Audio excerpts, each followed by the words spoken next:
thank you. Okay, so let's see, where are my notes? Okay, so yeah, we discovered that there was one more barricade that needed investigating. It was pretty poorly made, so it was fairly easy to dismantle it, and we just kind of climbed past. Um, there were quite a lot of rooms that we explored. Not all of them were notable, but there was one that had a desk with some notes and some small metal instruments slash tools. The notes were really kind of incomprehensible, but there were some letters addressed to an Irina. Um, then there was an Aarakocra's room that had a spear and an incomplete letter. Um, Various carvings of dwarves in heroic and possibly fabricated battle scenarios. Um, some carved stone lockers, and then a bathhouse which had some showers in it. And we fought a zombie that was wrapped in a towel. It was horrifying, but we eventually stepped up and slew it. We picked down the door to a locked room, which had lots of like vials and concoctions, and it turned out it was a brewer's workshop. They were sort of aging lots of different alcohols.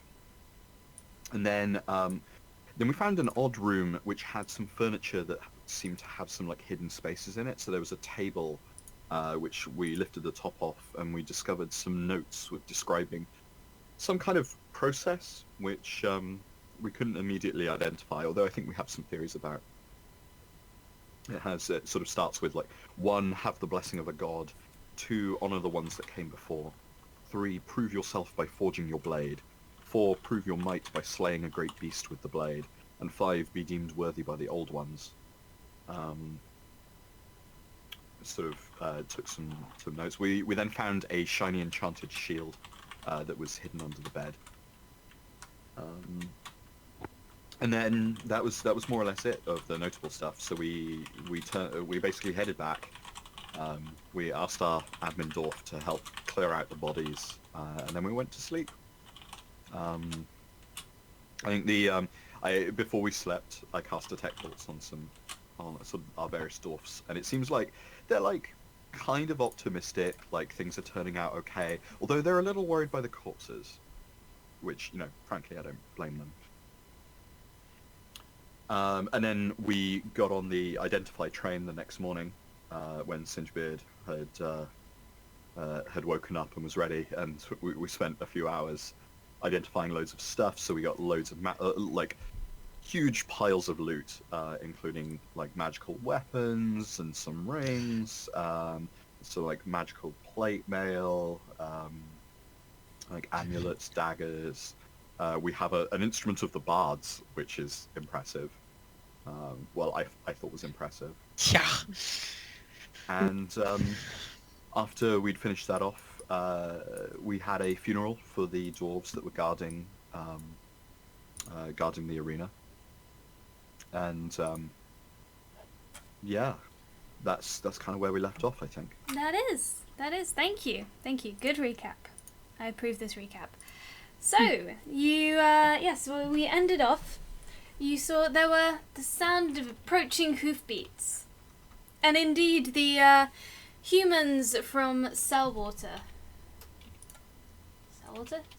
yes, have shown up at your fortress, as they have promised, with 2 pretty well-piled wagons.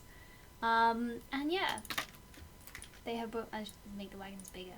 There we go. Big wagons. Yeah, they've brought plenty of goods to trade, it looks like. And yeah, you can see a small group of them rolling up into your settlement. They don't appear to be massively well guarded, which is maybe what, I don't know, what you would expect from your fortress. Your fortress was quite a busy trade place of probably a fairly safe area, so this is probably not an unusual sight to you. But, being new to the area, you weren't sure how many guards they'd bring, but it looks like they've just brought 2. And, yeah, you can see, I don't know if you're Yeah, you're all coming up front. They're all human. There is a human woman with some kind of a small pile of books and ledgers coming out to meet you. There is a human man here. There is a sort of a human child, and she's kind of got some little books as well, and she bears a vague resemblance to the first human lady with the books. And yeah, just some more humans in the back. 2 more humans in the back. And one of them is carrying a flute of some kind. I say of some kind. A flute, basically. Kind of stashed fairly visibly among their things. That is my quick rundown of the humans as they approach. And I assume, like the guards have kind of notified you. I don't think I've got an entirely representative image of the dwarves hanging around outside here. Let's move some of them. Because they're all busy. They're hard at work. A bird, it seems, is talking to the horses. The burb is looking after the horses. Horses got to graze outside, and you got to look after them. You got elves in the field and probably Drugan in the field. Working hard, planting crops. And it's a lovely. I think it was mid-spring. I have it somewhere in my notes.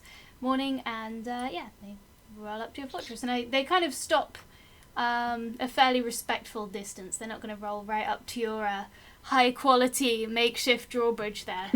It's a miracle no one's fallen off yet, really. Especially some of the more old and frail dwarves.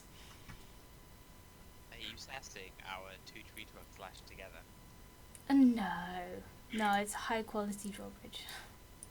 Proper dwarven craftsmanship, that is. Why no one's fallen off it?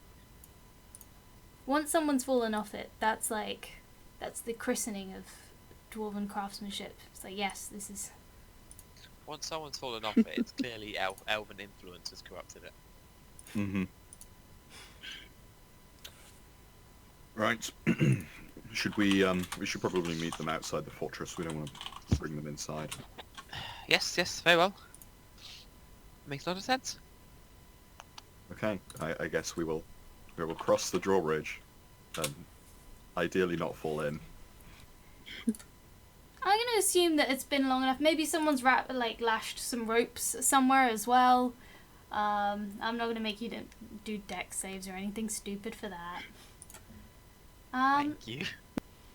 And yeah, you step out the front of the fortress, and the human lady she sets aside her sort of books and papers, even though her avatar here still has them, and she raises her arms to greet you. Hello, welcome. Oh, not welcome. We're welcoming you to the area, but you're also, this is your fortress, so it's you welcoming us. Oh gosh, take note. Don't do that. And the little girl kind of scribbles in her notebook. Well, yes, welcome, greetings. It's nice to see you came on time. Yes, I've heard all about your visit, and we are very glad to have friends in a similar circumstance to us in these new lands, having to move here, being new and not really knowing the area. That's great. It's great that we're not alone. And yes, we brought things to trade. I heard you might be in need of those. We'll take a look at what you've got. Yes, and we'll provide you a list of what we have that's available. Of course. So we have food. Firstly, we've got we've preserved for you here. There's a lot of preserved meat. Our hunters. Honestly, this land is it's dumb. It's like stupid forests. We've got plenty of food and dried meat and smoked meat to trade. We have cloth. I assume you're in need of cloth. Kind of gives a little sniff. I don't know if any of you have spare clothes. But I'm sure it would be appreciated, setting up a new area. And we have some pelts on that note, some lovely, comfortable pelts. And yes, we've got some people with information who want to trade as well. So yes, we've got all sorts of things for you. Excellent. As an aside, if any of you want to inquire about the sort of general state of the fortress, like specifics about how much food do we have and what's this situation, then you're welcome to do so at any point in the negotiations, and we'll just assume, I'm going to kind of assume that you are aware of these things and you've previously been briefed, but we might, rather than doing like a briefing now, unless there's particular questions. Yeah, how's our food looking would be a thing I would like to know. So you're currently about treading water, but you've got a lot of people dedicated to foraging. Like, most of your workforce is dedicated to foraging, which is kind of okay at the moment because there's not much else to do. And you kind of still just about getting fields planted slowly. Like, after they've foraged enough for the day, putting the elves to work. But yeah, you're not managing, like, once there's other jobs to be done, they will not get done very fast, and things like clearing the corpses and clearing new areas is taking a while. Yeah. So getting food in basically allows us to free up workers for a while. Yeah. Okay. Well, that's rather an impressive pair of wagons load full of all sorts of supplies. I'm assuming if you've come to a dwarven fortress, you had certain things in mind that you fancied? Of course. But first, let me confer quickly, please. Excuse me. And she kind of shuffles back to talk to this human here that she's standing next to. Kind of approaches a little bit. Hold on. So yeah, he'll kind of step forward, kind of murmur a few words to her. Looks appraisingly, and it looks as though he does some sort of quick little spell. I'd like to try and identify that, if possible. Arcana check.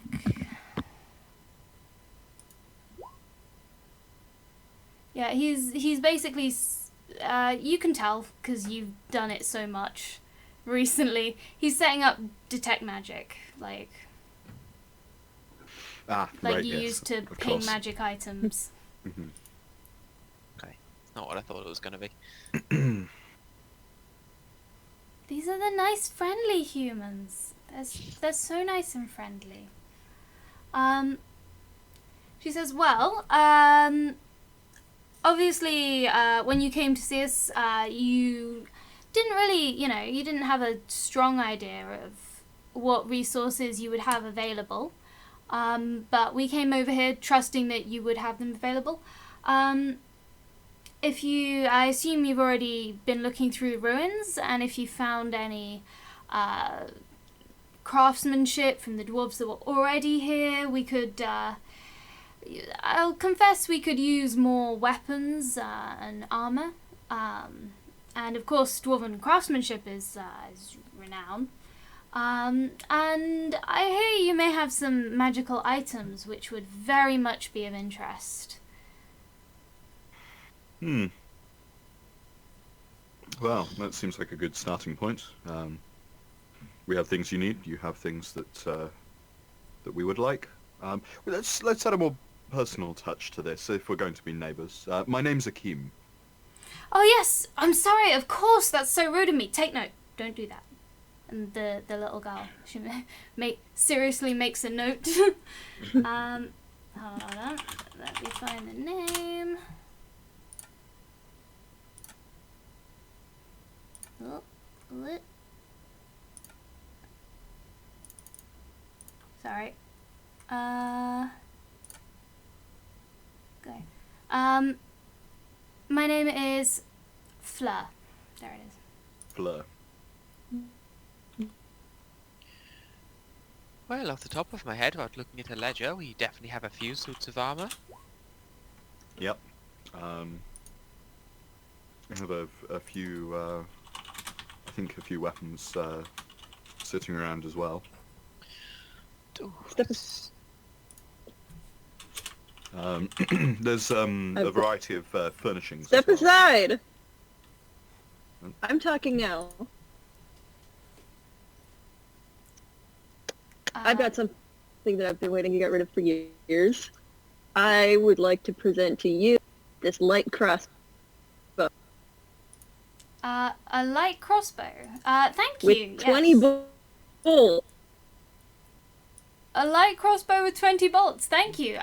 Yes. I'm sure we could give you something in exchange for that. What I'm interested in is, you say you have cloth. Yes.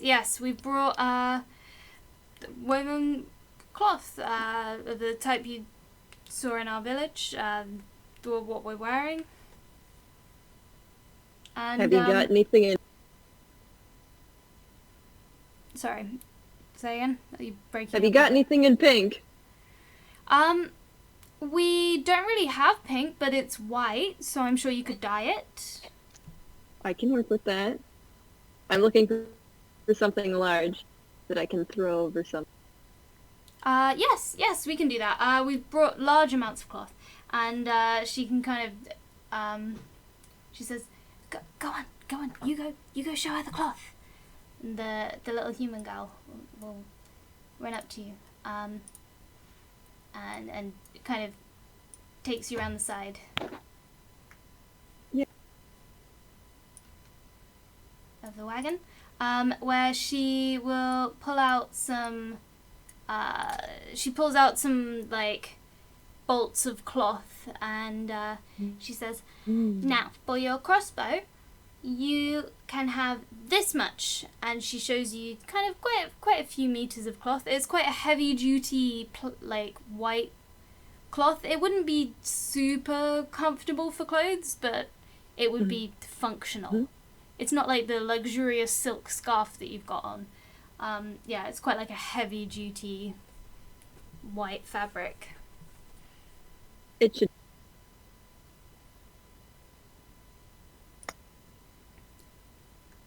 Okay, you can have this much, but we will see what else you trade, and then you can have it all at once. All right. Let's get back to negotiating then. Carry. Should fly back behind us. My position.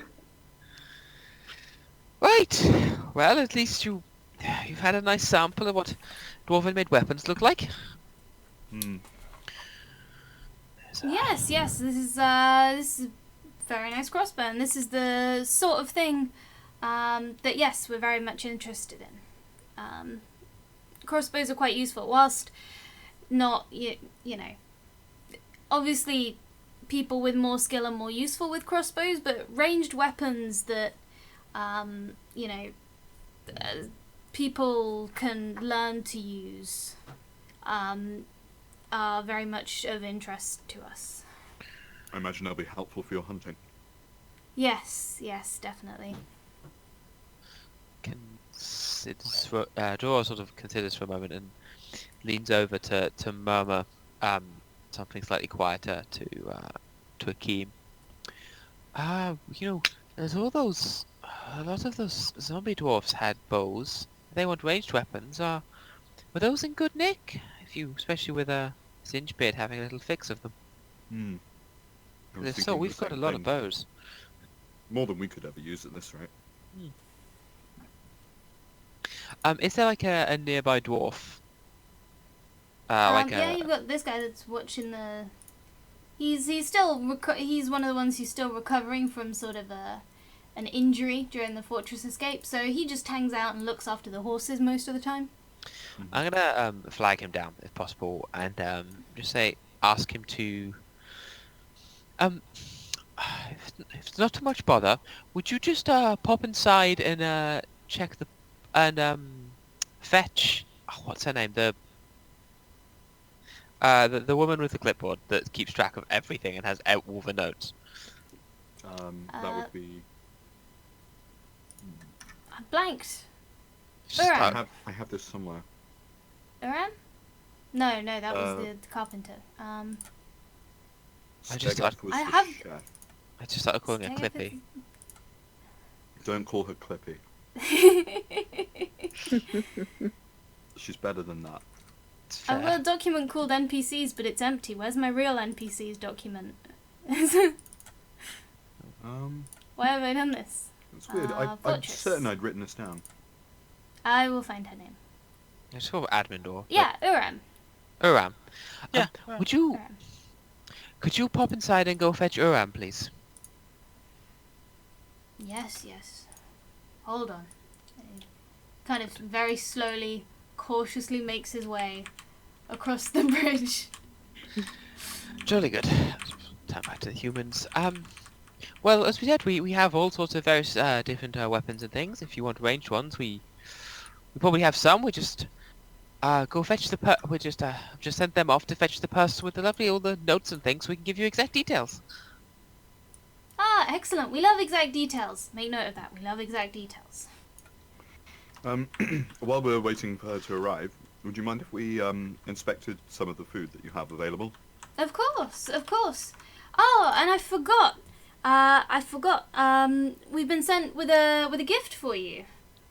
And she Wonderful. she produces a kind of fairly small bottle made with dark colored glass and like wrapped in like a strip of fur. She hands it over. I was told you enjoyed this on your last visit. Now, make a note of that. We give gifts first. Make a note of that. The little girl scribbles in her notebook. Oh, it's terribly kind. Thank you. I believe we have something we can give in return. Although you may have, do apologise, we haven't brought everything out to you. We will have to go in and fetch it. I think we have some spirits that we wanted to gift to you. Oh, very kind, very kind. We'd love to, taste the drinks you brew. Actually, I've got someone here with me. Hold on. Let me look the names. I need to have all these to hand. I need to learn. Make a note of that. Make a note of that. No, that's me, the GM, not the character. What's that joke? That was the joke. It was. I like to jump over the joke. Didn't know you could get over anything. You're the ones playing dwarves. You don't get to make short jokes at me when you're all playing dwarves. You're not all playing. When everyone except Hannah is playing dwarves. This Quota's is Winter's here. Fire, right? Yes, this which you had before. Like a spicy spirit. Quelas here is really interested in your brewing and the recipes you have from your fortress, and because you're also kind of new to the area, we assume that they're I don't, he knows, and at this point a human kind of scurries forward and his eyes are bright and he was like, yes, actually I was very interested in learning about the recipes that your fortress has. I'm sure you must have recipes, and there's, I'm sure there's a bit of pride to it, but there's no need to keep them secret, and I think we could share and learn from each other, and we could all learn to brew new things. We're in a new land. It's a place to try new things and experiment with them. Yes. Well, I for one see no reason why our friends can't brew some stuff that we may be able to trade for in future. But it's not just trading for it that I'm interested in. I'm interested in the recipes, how you make them, how you brew them. That's what I'm interested in. You see, I'm doing some research, and I'm hoping that by putting together a load of existing recipes, that'll help me make new recipes and discover new things. Singebed? Mm-hmm. Can you come over here? Right.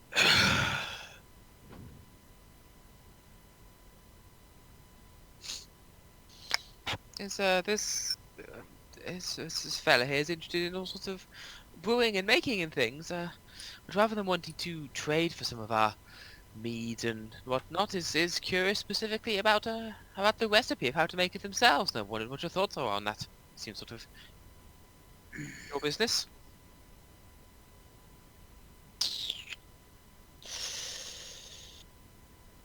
That's a tall ask.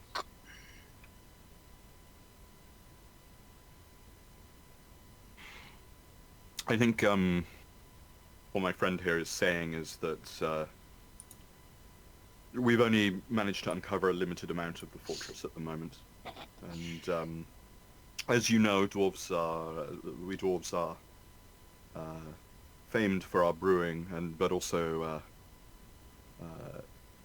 famed for our secret techniques, and we wouldn't want to give them all away. I don't see why we couldn't potentially share some more in the future. But you must understand, we've only managed to uncover a limited amount so far. Well, we will see. We will see as negotiations go on, but that is what I want. I want your recipes. Okay.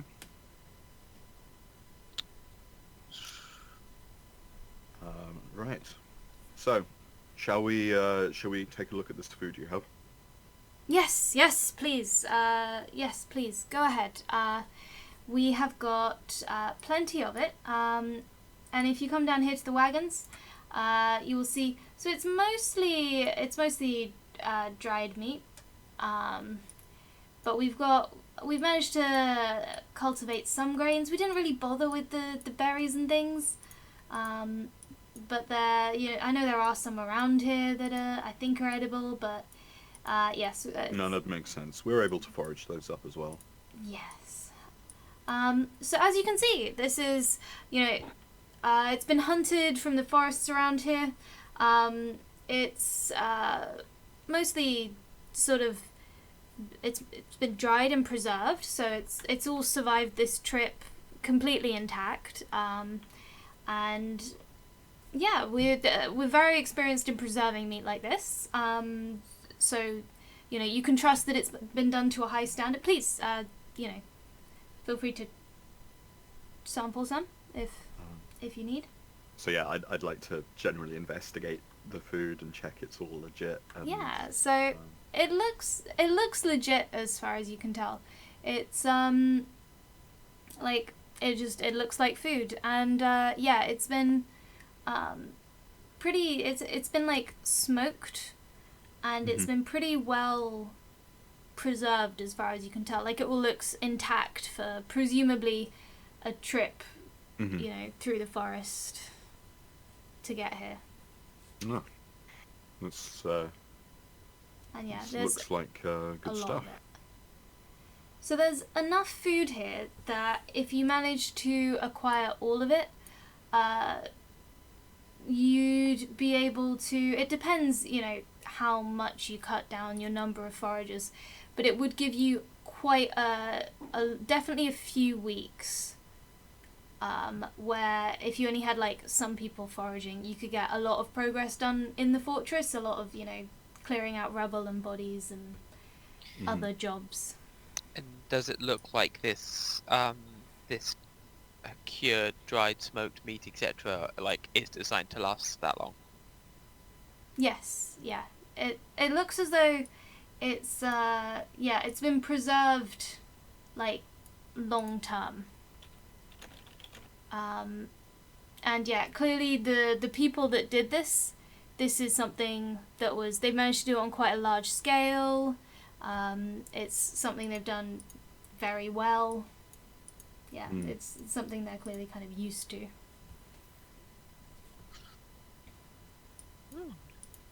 Does it meet your standards, Akeem? Well, this should definitely last for, say, a couple of months, I would imagine. At least if it's stored somewhere cool. Yes, I think it's this looks good. Yeah, you definitely know what you're doing. Yes. We're experts at this. This is our way of life. But and whilst this would be plenty, of course, we're willing to trade as much or as little of it as we can come to an agreement on. But yes, I should think that you have things that you can trade that we will want, and you can see that all of this would be really beneficial to your fortress. You don't want to have to, worry about feeding yourselves now. How's it going in there, by the way? Well enough. Steady work, hard work, but nothing we shy away from. There's nothing like what we've got on these wagons to help you after a day of hard work. Quite right. So, let's see. The cloth is probably useful to us as well, but I suspect it's the food we're mostly after. You said you were after weapons most of all. Are there other forms of crafts that you would accept? We have furnishings and so forth that we could spare if you need any. Furnishings might be a little bit tricky to get back. I think we've kind of got what we need at the moment for furnishings, unless there was something that was of a special interest to us. I think most of all, we're interested in whatever magic was sealed up in this fortress. You know how old ruins are. There's old magics, forgotten techniques, and we've lost pretty much a lot of our magic items and magic resources and things, which, as you know, are very important for any settlement. They can make a big difference. Of course. As in fact, actually, on that note, I think I have something that's not only that you will want, but also that will particularly benefit people such as yourselves. Sorry, I'm not incorrect to assume that you humans have difficulty seeing in the dark.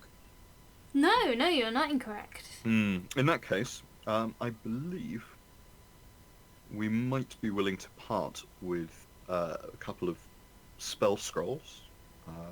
We have some scrolls of dark vision, which I imagine would be extremely useful to the people you have out on watch, or well, I suppose if you need to get anything done during the darkness. Yes. A scroll of dark vision. Scrolls of dark vision are very much the sort of thing that we're looking for. Good then.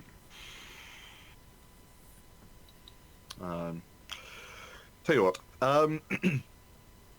if you don't mind waiting a few minutes, we'll go and get a more full inventory of the kinds of weapons that we have, and we'll see if we can agree on anything magical that we can afford to part with. And of course, you need time to talk amongst yourselves. Obviously, we've had the whole journey to talk, and now we've sprung this on you. I understand. Please go and. Right, thank you very much. And I guess I will walk past and shepherd people over towards the entrance. I'll probably say something along the lines of we'll be about 10 minutes or so. Of course, take all the time you need. Well, that's not true. Don't take all the time you need, but take plenty of time. Just don't take all day. All right. Okay. So once we're inside, Akeem will turn to you and go. Well, I don't think we want to overplay our hand too much, but also I don't think we want to be miserly with these people. We're going to have to be neighbours with them for quite some time.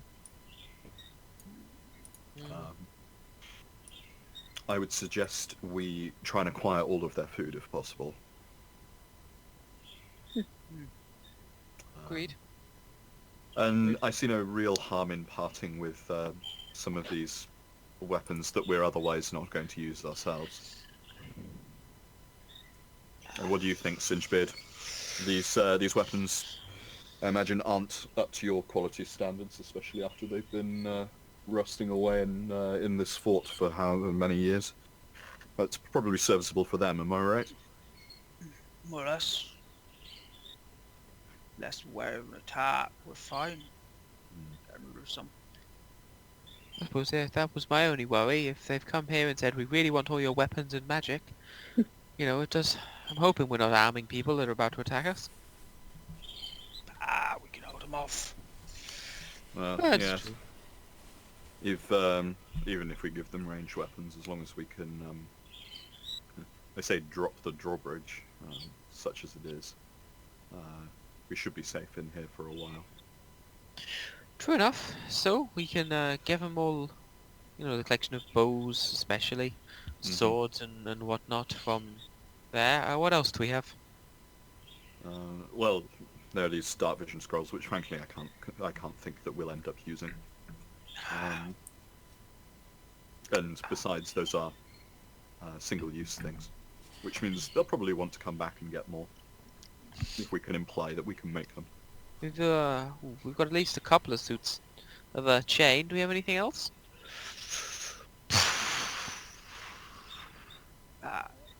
Blasted dagger thing. That's true. I'd rather not trade that away. I think that thing needs to be kept locked up. No.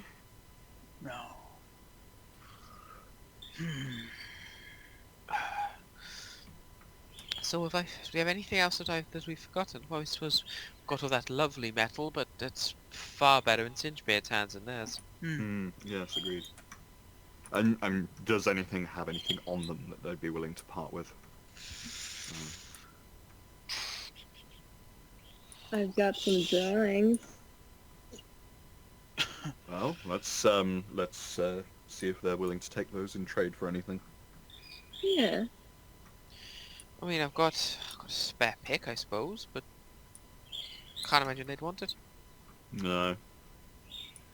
I think we just need to come back to them with I think it's the scrolls and the weapons. I think are realistically what we have to trade. They did mention armor, and I'm happy to trade my old suit. Store fit, but Could be adjusted. can be. I think the important thing is it's a lot of proper dwarven links. If you're just hunting beasts, it'll definitely do the trick. Aye.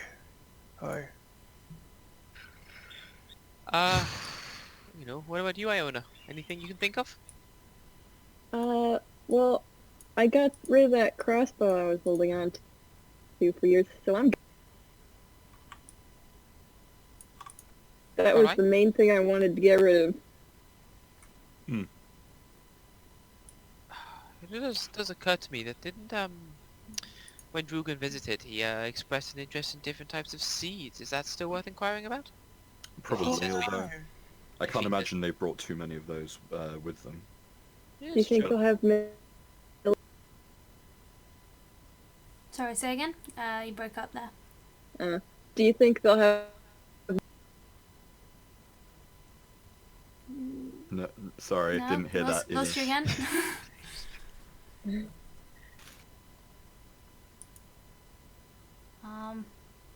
Am I breaking up too much? Yes. Something... Should I try, like, introducing myself into the... Try Um, dropping and reconnecting.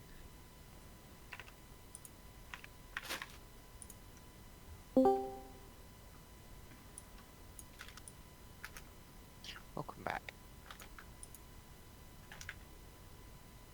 Welcome back.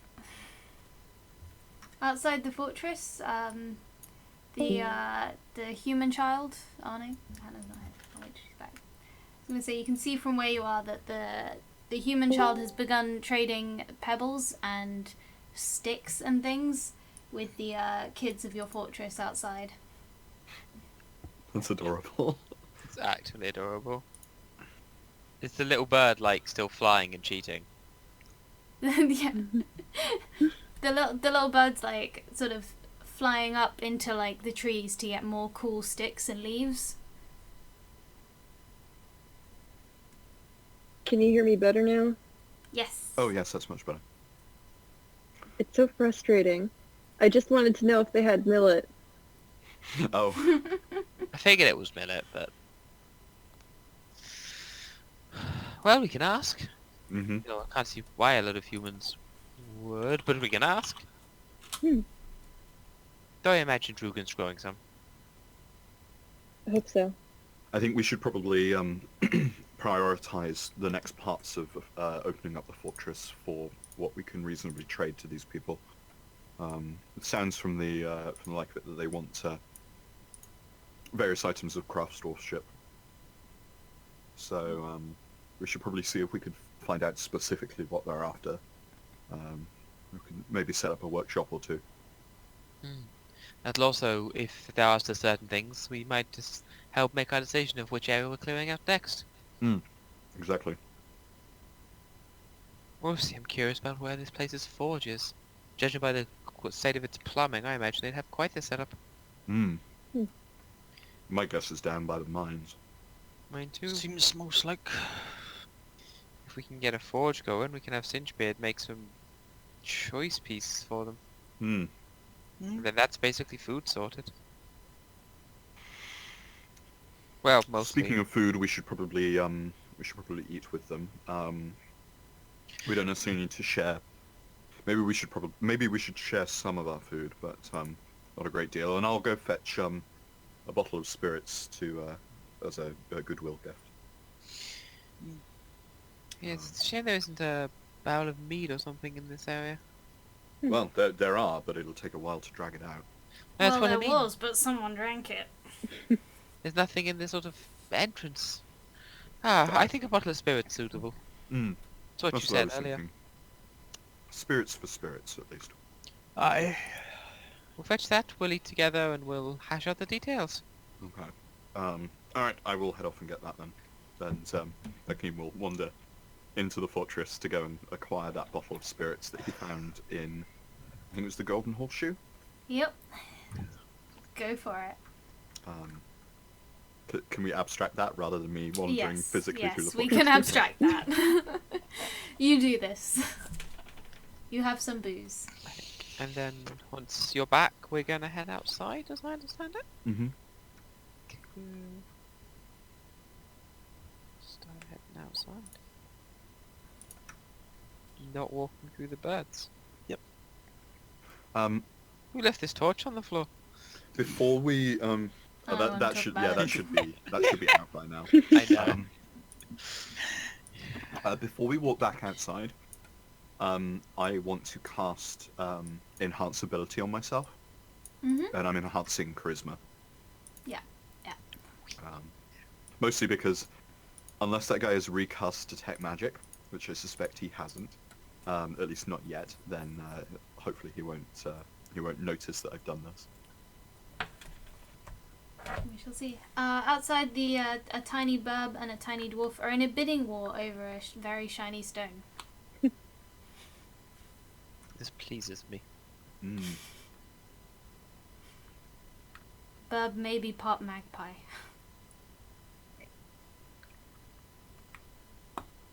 Okay. Fleur, it's good to see our children getting on so well. Tell me, what's your daughter's name? Lily, yes. She's, I'm trying to teach her all I know, and she's already better than me, I suspect, at this whole thing. Well, she's certainly enterprising. I'll give her that. I imagine in 20 years I'll be talking to her directly. Oh, yes, of course. I forget. Of course, you all live so long that you'll probably see many generations of us trading with you. Well, here's hoping to a relationship that lasts long and profitably for both of us. Yes, definitely. Which reminds me, and I will hand over the bottle of spirits. Thank you. Very kind. Very kind. And the person who's researching brewing kind of steps forward and is immediately curious. Kind kind of peering over her shoulder. I will, So kind of you. I will She kind of mention that this particular bottle is very, very old. So be careful when you drink it. Of course, I will deliver it to our elders, and we will resist the urge to consume any on the journey. And the brewer looks really disappointed at this. I hope we check it. So tell me, what do you think you'll be able to trade? I'm sure we can negotiate for, there are other accommodations that we could make. I'm sure if you were to promise us something in the future with some reasonable assurance, we could do that. Mm-hmm. I want to make this work as much as you do. Of course. Well, we'll be straightforward about what we have, which is we have a fair number of weapons, which we would be willing to trade to you, and Yes. the scrolls, of course, I mentioned earlier. But I do not believe we have any other magical items we're willing to part with immediately. However, we are looking at reopening the forges as soon as we reasonably can. So there may well be some in the future. So the most pressing question is, I need an icy way to know how much food is worth. Yeah. It- So you haven't really brought out. We'll assume that you've sent some dwarves to retrieve weapons. Mhm. And have created a small weapons pile. Mhm. A lot of them are pretty degraded, or so they've kind of picked out the ones that are only about moderately degraded. Mhm. So you've got about sort of 20 blades and about the same again of bows, which are in kind of alright condition. Mhm. So, and for that she's willing to offer, assuming you're just going for the food and you're not going for the cloth or pelts, which are kind of luxuries, the food, she's looking at about kind of 2/3 of the food, which will be enough for 2 weeks of low foraging, Mhm. or longer of moderate foraging, and at the moment you're kind of doing high foraging. Nearly all dwarves are doing that. Do I think I can get the remaining third with the spell scrolls, or was that including the spell scrolls? That was including the spell scrolls. Oh, I see. Okay. We also have at least one suit of, it'll be dwarven fit, but properly made, high quality, dwarven chainmail. Two. This is very interesting to us, but how would that fit any of us? How would we... Sinchbeard, you'd be able to resize that, wouldn't you? Sure. Oh, well, if it can be Links, resized, enough. that would be brilliant. So I'm going to assume, because I was talking about it earlier, that this will also have been brought out, right? Yeah, we'll assume that, most of the goods you're talking about, it's Dwarf Fortress, you've got the trade depot, you've sent all of your dwarves to form a little, they're all running back and forth, clutching armfuls of things that you're going to trade, Mhm. and now you've got a big pile of stuff. Giant pile of crap. Yeah. When that comes out, I'll make a point of probably picking up the hauberk, although it comes with all sorts of other parts like chaucers and etc. etc. Mhm. Pick it up and sort of bring it over and present it personally and have a good look at it. It's light, it's strong, it's proper dwarven links, this. Oh, this is very fine indeed, and even I can, even I can tell that, being no great craftsman myself. Yes, this is very much of interest to us. And you say you could get it adjusted to fit a human? Right enough. Yes. Well, Yes, tell you what, this is- stay a while, eat with us, and we'll have it adjusted for you by the time we've finished eating. How does that sound? Oh, perfect. Perfect. Thank you. Yes, delightful. Let us eat. I hope Should that's we okay. start Sounds good. a He'll fire? mutter. Fine. I'll keep our guests entertained.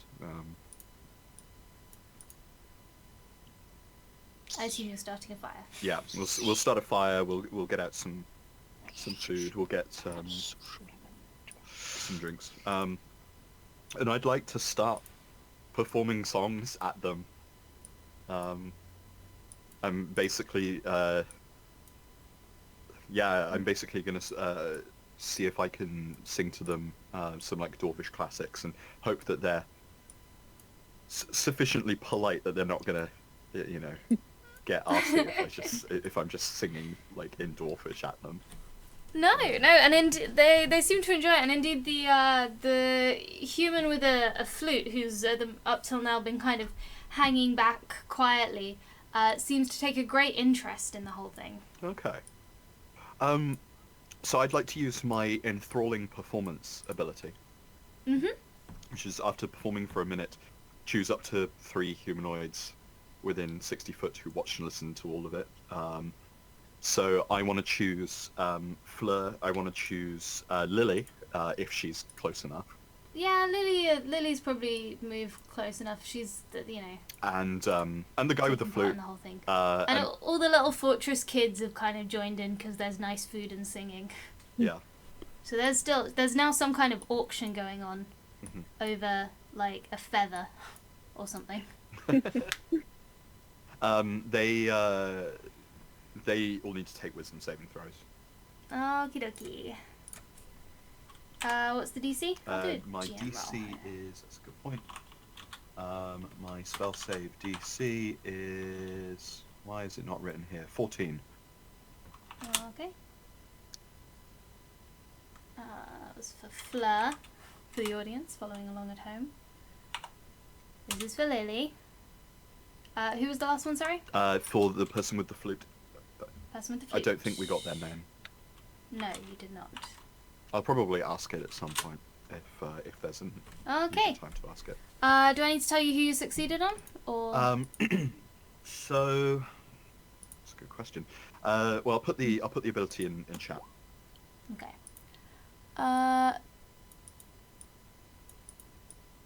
Charmed. I Speaks assume I glowingly know of you. who fails, to be honest, because Yeah. So you've charmed Lily and Fleur. okay, that's good enough. So I'll put a little I'm not. effect on them. I'm genuinely not necessarily using this to like try and get one over of them on them. I genuinely want them to really like my performance and to like put them in a good mood for the negotiation. Like I'm not gonna like abuse this ability. But Yeah. You do this. Congratulations.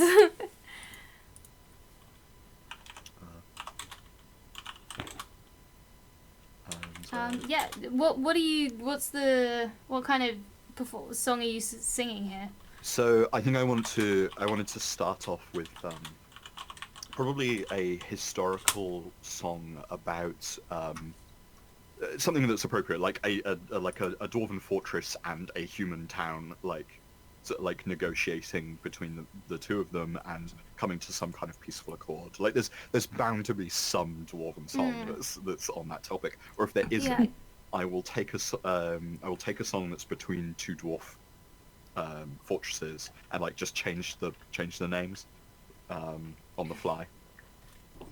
Well, I assume, given the fortress that you came from and what we've said about the history of that fortress, you definitely have a story like that in your fortress history. Okay, yeah. In Kind that of case, being I will all sing about that specific song. trading. Nice. And just generally be entertaining and polite, and I'm not yet ready to break out the epic of fortress founding. I feel like that needs a bit more No, writing no. before it gets Yeah. shared with anyone else. But yeah, mostly I just want to, like, as everyone's eating, just keep everyone happy. Yeah, no. Brilliant performance. And they bring some of their food, like, off the wagons as well. Kind of serve it up. They use, like, slightly different cooking methods to you, it seems. So they kind of they'll take their food and they'll wrap it up and then put it kind of in, like, around the edges of the fire. Oh, right, yeah. Which is a little different to how your fortress does things, but it's just a little cultural difference. And the food is very good when it comes out of the fire. Do we have anything like vegetarian for our herbivore bird? So this group have not really brought a lot of vegetarian. So they've kind of brought mostly meat, and then they brought, like, food-wise, they've got like a few sacks of some kind of grain, which could probably be prepared for Iona. Unless she Probably wants- more substantial than a lot of what she's been eating, because it's been mostly foraged stuff. So it's going to be like berries and fruit and like lower density food. Unless she wants to try the meat. No. She would throw up.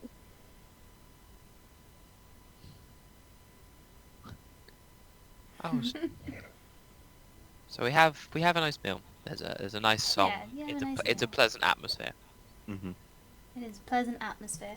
Some of the, especially when you're performing, some of the dwarves of your fortress kind of come and lurk nearby. Oh, what is Yeah, that? I'll make space for them. Like, the more people who want to listen, the better, as far as I'm concerned. Yeah, like the kind of guards who are on duty in the doorway kind of get drawn out to come see what's going on. Be like, oh, this is nice. Get like the beat going when Akeem is singing, like hitting like my arm and thigh, and encouraging other people to join in to create like a drum beat on just a proper singing round of fire stuff. Yeah. It's a little bit hot quite close to the fire though, because it is the middle of the middle of the day. But yeah, all the dwarves that were helping you carry stuff outside, they're all out here now. It's good. Wonderful. You have a lovely time. Everyone seems to be getting on well. Good job. Yay. Good negotiating going on, everyone. Okay, I guess when the when sort of the food and the singing is done,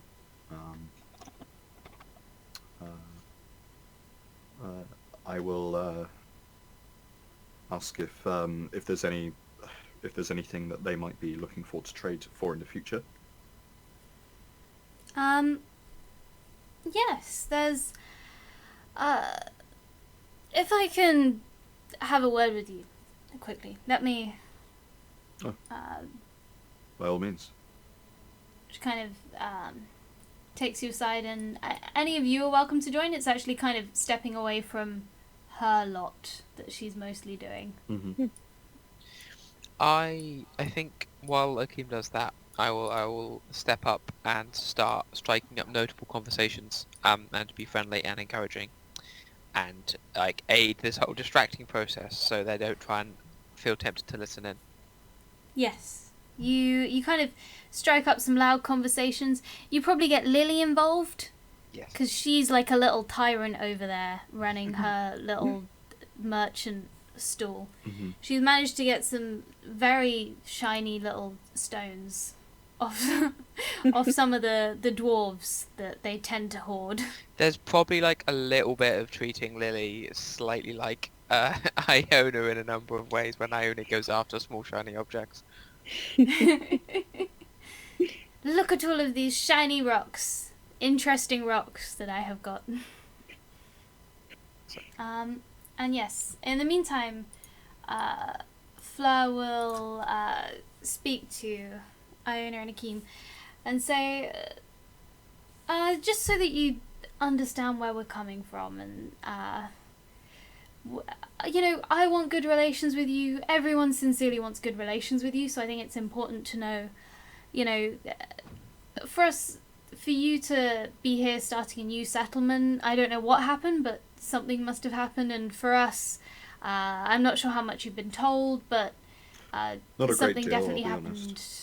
Something definitely happened for us, and all our people want really is security. So, and security through strength. So they want weapons, they want armor, they want to feel safe, they want neighbors that they get on with and that, you know, we can rely on. We just want to be safe here. That's what we want. We want to not go through what we've been through again. Well, understandable. We hear it was orcs that drove you southward. Yes. But there were many more of us at the start of... Well, before they attacked, and then even at the start of the journey. It was not easy to get here. Rampaging orcs gathering under a single banner is a threat to everyone. So, of course, we understand, and we want that same security that you do. So I'm glad that we are able to provide you at least some.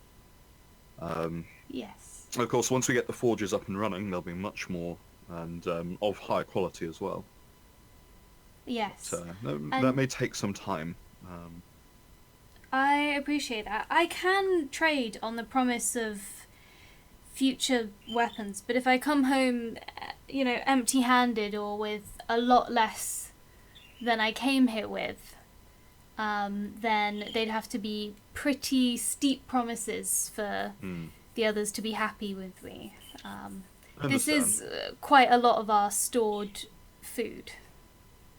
Well, I mean, in the future, I'm sure it's not too much of a problem for you to visit us again. Is that right? No. The journey was fairly straightforward. How long did it take you, if you don't mind me asking?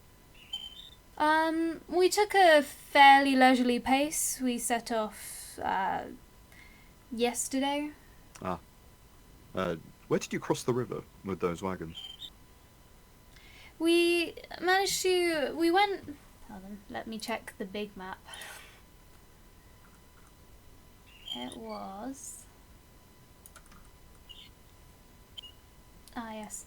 So, you know the river forks between the river that we're next to and where it joins your river? Yes. Well, another fork, I guess. It merges. Regardless, if we keep heading north, closer to your fortress, there's an old bridge there, which our good. hunters use fairly regularly. I think we must have missed that when we came in, so good to know it's there. Yes, it's quite far north. I'm not sure where you came in from, but it's to the east of your fortress. Yes, we arrived mostly from the southwest, if I remember correctly. Anyway, thank you. That's useful to know. I'm glad it doesn't take you too long. In that case, then, I think it's reasonable to... Let's not leave with either party in any kind of debt. I mean, I'm happy to build relations, to build some sort of relationship with you, but I'm... Yes, well, I agree. Wary. I think we're all wary, and I think, you know, whilst you all seem very trustworthy, other people would not be happy with me with any kind of debt. And I imagine you'll be able to come by at some point soon. Maybe you'll be able to trade us more food, and maybe by then we'll have uncovered some more things in the depths. Yes, I can't trade such a great quantity as this again for quite a while, but smaller amounts of food I'm sure we could do. I understand. Good. And that's useful. And with regard to crafts, I know you said you were mostly after weaponry. Is there anything else you're after that's not military related? Well, you know, tools, well-made tools are always useful, they're always needed. Mm-hmm. We are still in the process of putting up more permanent structures, so we don't really have a lot of space for unnecessary things. Anything that, anything that would be helpful to a permanent structure would be too difficult to transport via the wagons. I see, yes. I mean, certainly if we could borrow some of your crafters, some of your masons and carpenters for a little while, that would be very much of interest. But I'm sure it would I be. don't really expect that, if I'm being entirely honest. Well, I suppose if you don't ask, you don't get. But yes, sadly, we do require them ourselves for the moment. At least until we get things up and running. Yes. I'm glad we've managed to come to what seems like a reasonable accord. I believe so. So, 2/3 of the food will leave me with some to take back. Mm-hmm. And these weapons, will be sufficient. They're better than some of the ones we already have. Mm-hmm. Yes, I think this will be a very acceptable trade. Don't forget my fabric. Of course, your fabric. Oh, yeah. And, we'll throw in some pelts for the little ones that Lily's been getting on with. I don't know if they have bedrolls and things at the moment, but... Well, thank you. That's appreciated. They shouldn't have to... For our part, we'll try our best to see what details of brewing we can uncover, and we'll have a chat about whether or not we can... whether there's anything we can share with you. Maybe at our next meeting. Maybe yes. not right now, but we'll certainly bear your friend's requests in mind. What is his name? Quolus. Quillis. I'm aware that he seems like a bit of an oddball, but he's the son of someone very important, and so, yes, I think we could justifiably trade food and resources and so on for your brewing secrets. He's got some arrangement with the elders. I see. I gather that this you'll forgive me for forgetting its name. I want to call it Winter's Fire, if I remember correctly. Is it some sort of religious significance to your people?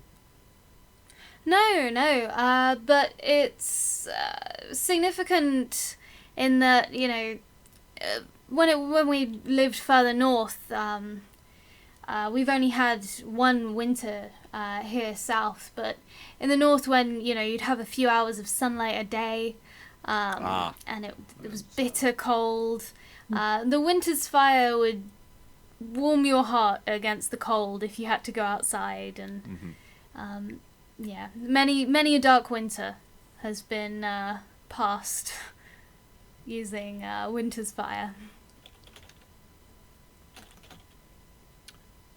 Right. It's something we're very proud of. Well, it's very tasty.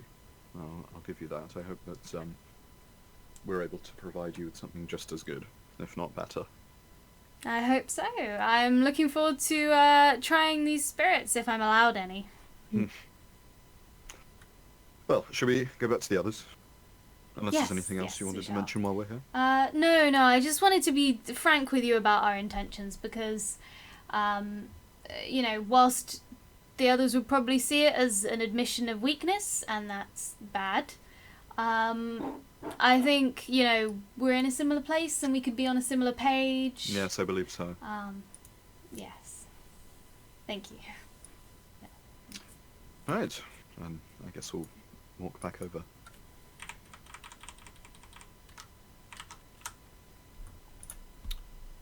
I'll go up to Dravora and Singebeard and see if I can pull Iona aside as well, although I don't know how distracted Iona is going to be.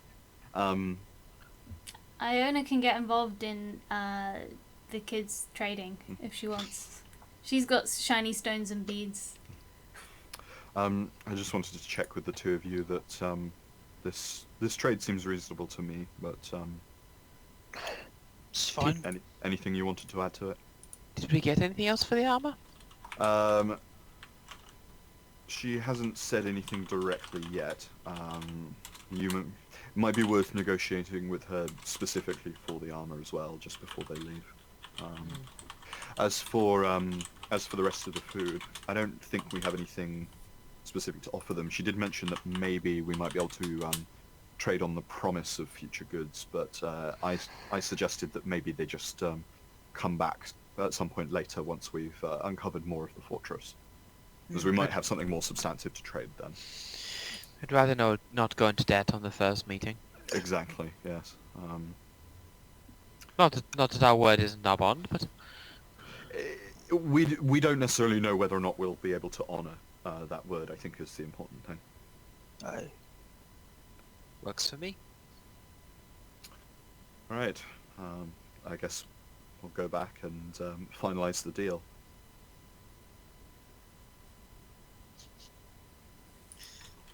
Okay.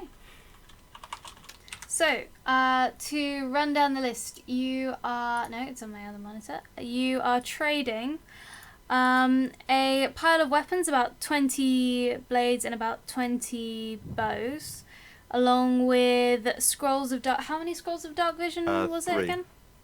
3 scrolls of dark vision, in exchange for 2/3 of the food that they have brought, which is about sort of 2 weeks worth of food if you do like low foraging to supplement it, or more like 1 week if you sort of don't... Sorry, more than that. Like 3 or 4 weeks of, dedicating less, like slightly more of your workforce to foraging, but less than you currently do. Yeah. And also a hand crossbow for some white cloth for Iona. And they are throwing in a few pelts for the kids to sleep on. Okay. Yeah, I would like to grab her about the armor, because we never actually discussed what I would do for it. Oh yes, sorry, the armor. I forgot about that. That was included, I believe. I think we wanted to trade? see if we could get anything extra for the armor. Ah, Yes. yes, that came out, and then we were... Okay, so for that, it can be sort of 3/4 of their food. I'm content. I'm content with that. That sounds good Which to me. is closer to like 2 and a bit weeks, nearly 3 weeks with low foraging. I'll just while we're in the aside of the keep, I will just add. So what will telling the truth? And I'm pretty sure they are. I just thought I'd check. You definitely don't want any magic cast to check that, because they would be aware I was casting it. Well, I considered it myself. I can get sort of a low-level reading of their of what they're thinking. Well, I can definitely create an area where if we were having all the discussions then, people couldn't lie in it. I think... They'd know it was there. Yes, I think considering at least one of their number is themselves a spellcaster and is paying attention and likely knows what magical items we are currently carrying. I think it's probably best to not, at least for the moment. At least unless we have some reason to distrust them. Oh, the spell isn't a trick at all. You don't need to be a spellcaster. As soon as you're sat in it, you're aware you're in it. No, but I was thinking of my ability to just read their minds. And how obvious are you when you do it? Not hugely obvious, but well, when I cast the spell, it's if you know what you're looking for, you might be able to reason it out. I mean, once cast, it's done. But frankly, I prefer to rely on my gut feeling when first meeting these people. I don't see any reason to distrust them that much. If it would make you happy, I'll walk inside, cast a spell, and walk back out again. Oh, no, I was just offering suggestions. I don't think these people are lying. Well, they're rather good at it. That's the thought, Katie. Have they given us any indication to suggest that they're hiding anything from us? Not with sort of like passive insight wise, there's nothing that they've said so far that's made you go, and as far as you can tell, like, it seems like Fleur is pretty genuine. You haven't spoken to the others enough to know what their like deal really is, but yeah, like Fleur seems she seemed very genuine when she pulled you aside. Yeah. And it was kind of the elders think it's best if we pretend to be strong because we don't know you and you might try and murder us, but you seem legit, and I think we'll get you on side if I tell you like what's going on. That sort of, yeah, that seemed like quite genuine. Okay. Yeah. Yeah, in which case, she believes what she's saying. yeah. I don't think there's really any need for casting magic, at least not now. Aye, works for me. Thoughts, Sinchvid? It's fine. Alright. No complaints. Alright, well, let's get this finalized then. Right. Just like to call And, attention before we do that to the text chat that's going on between Yeah, the it's bird the and the best, small right? child.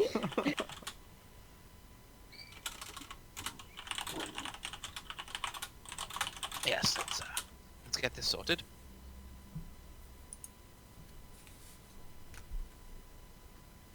Okay. And with that, Fleur kind of will draw up a very like official looking document, and she'll sign it, and she'll get one of her humans, the other humans, to sign it as like a witness, and then she'll get some of like pretty much all four of you to sign it, saying yes, we're trading this for this, and we're all happy with it, and we're all on board. And she makes 2 copies. She gives one to each of you.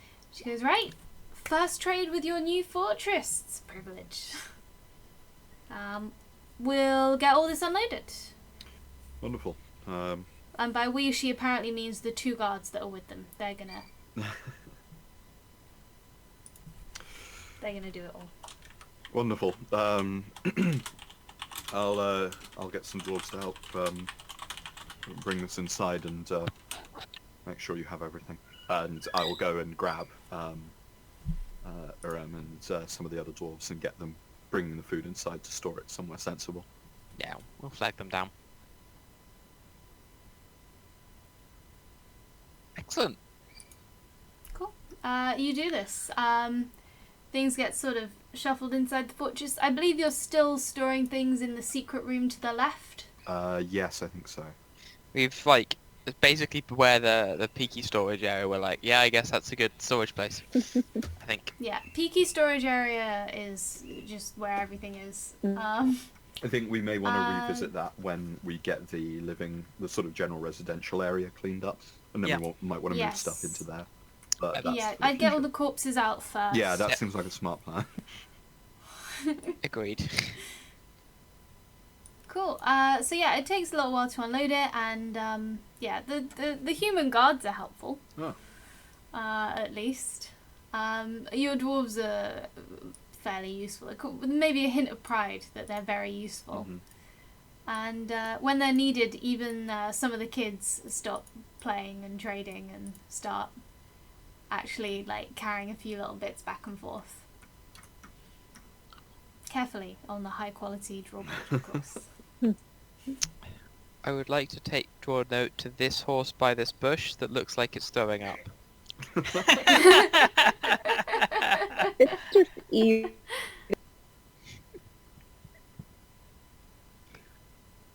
This horse is ill. Your horse is ill. Oh, there's something possibly I failed to mention, but yes, you can also have traded the horses. The horses they brought with them don't really look like your horses. They're like very sturdily built, kind of smaller, like chunky little horses they brought with them. I don't think we need to trade the horses. We can use them as meat if necessary. No. Well, Well, it's not like you'd be eating them anyway. Horses are friends. Yes, until they're not. Well, they're good for working for the moment, and then It's the far more When- valuable alive. and then it's only if they aren't helpful for working, or if we're very low on food. I'm not advocating butchering them immediately.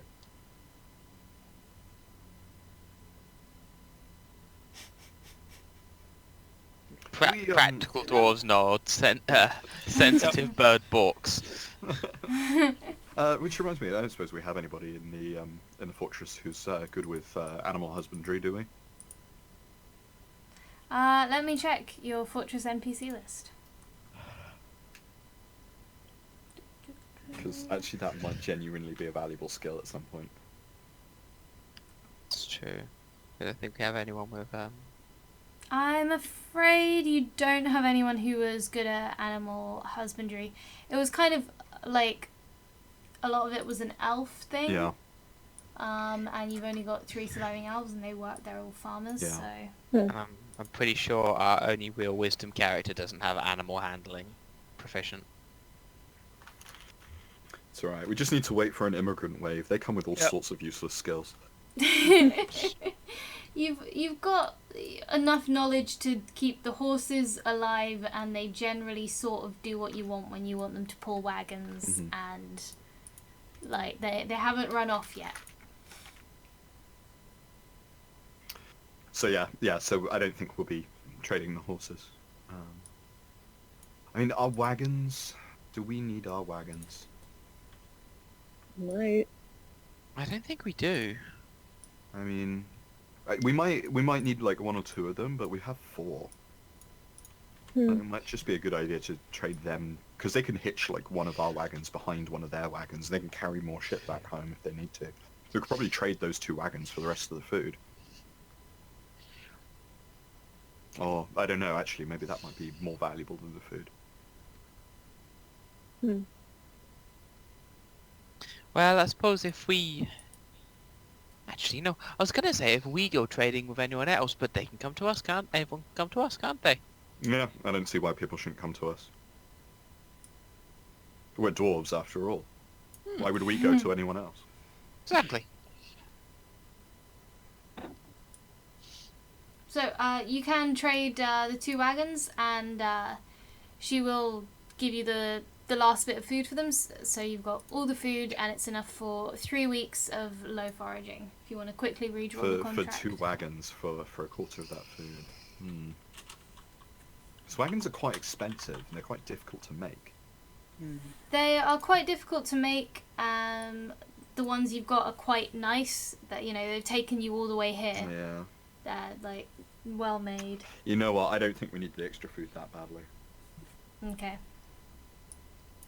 Sorry if I'm just making decisions on everyone else's No, behalf. no, by all means. No, like you're Okay. just echoing Devor's thoughts completely there. Okay. All right.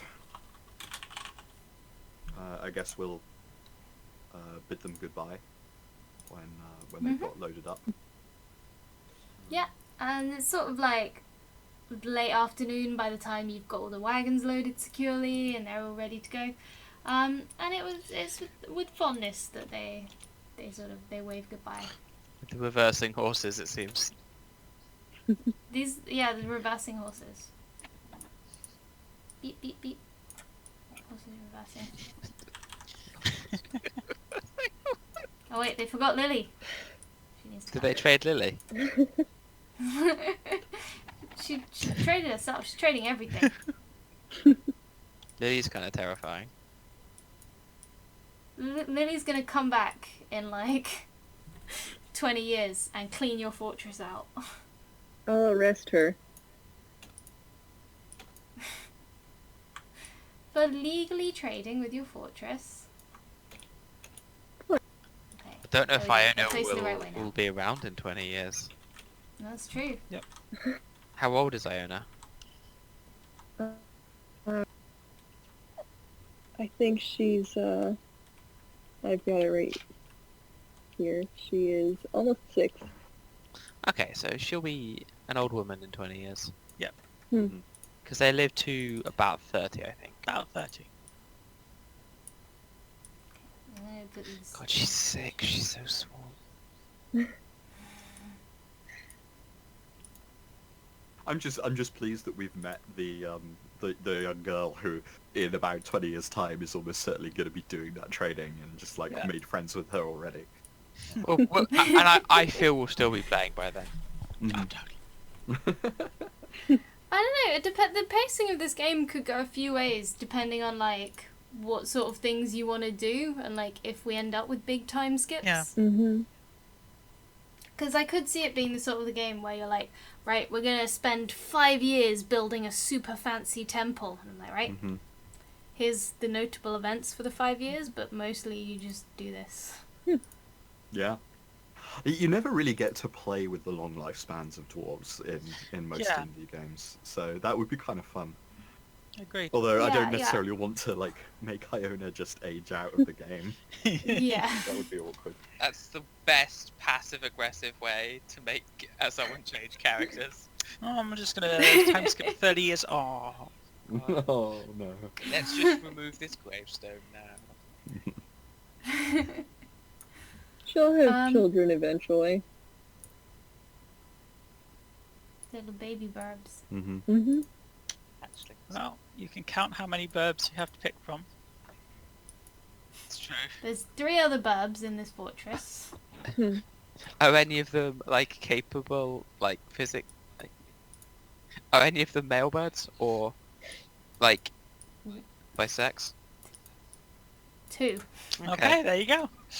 You have 2 potential other parents. Egg daddies. We'll see if any of them want to woo me. I'm unreasonably upset at the expression "egg daddy." Mm. Yes. Uh, I'm sorry. That was Ah, very that's good. crass. That It is was funny.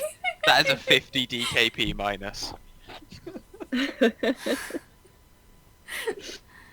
uh,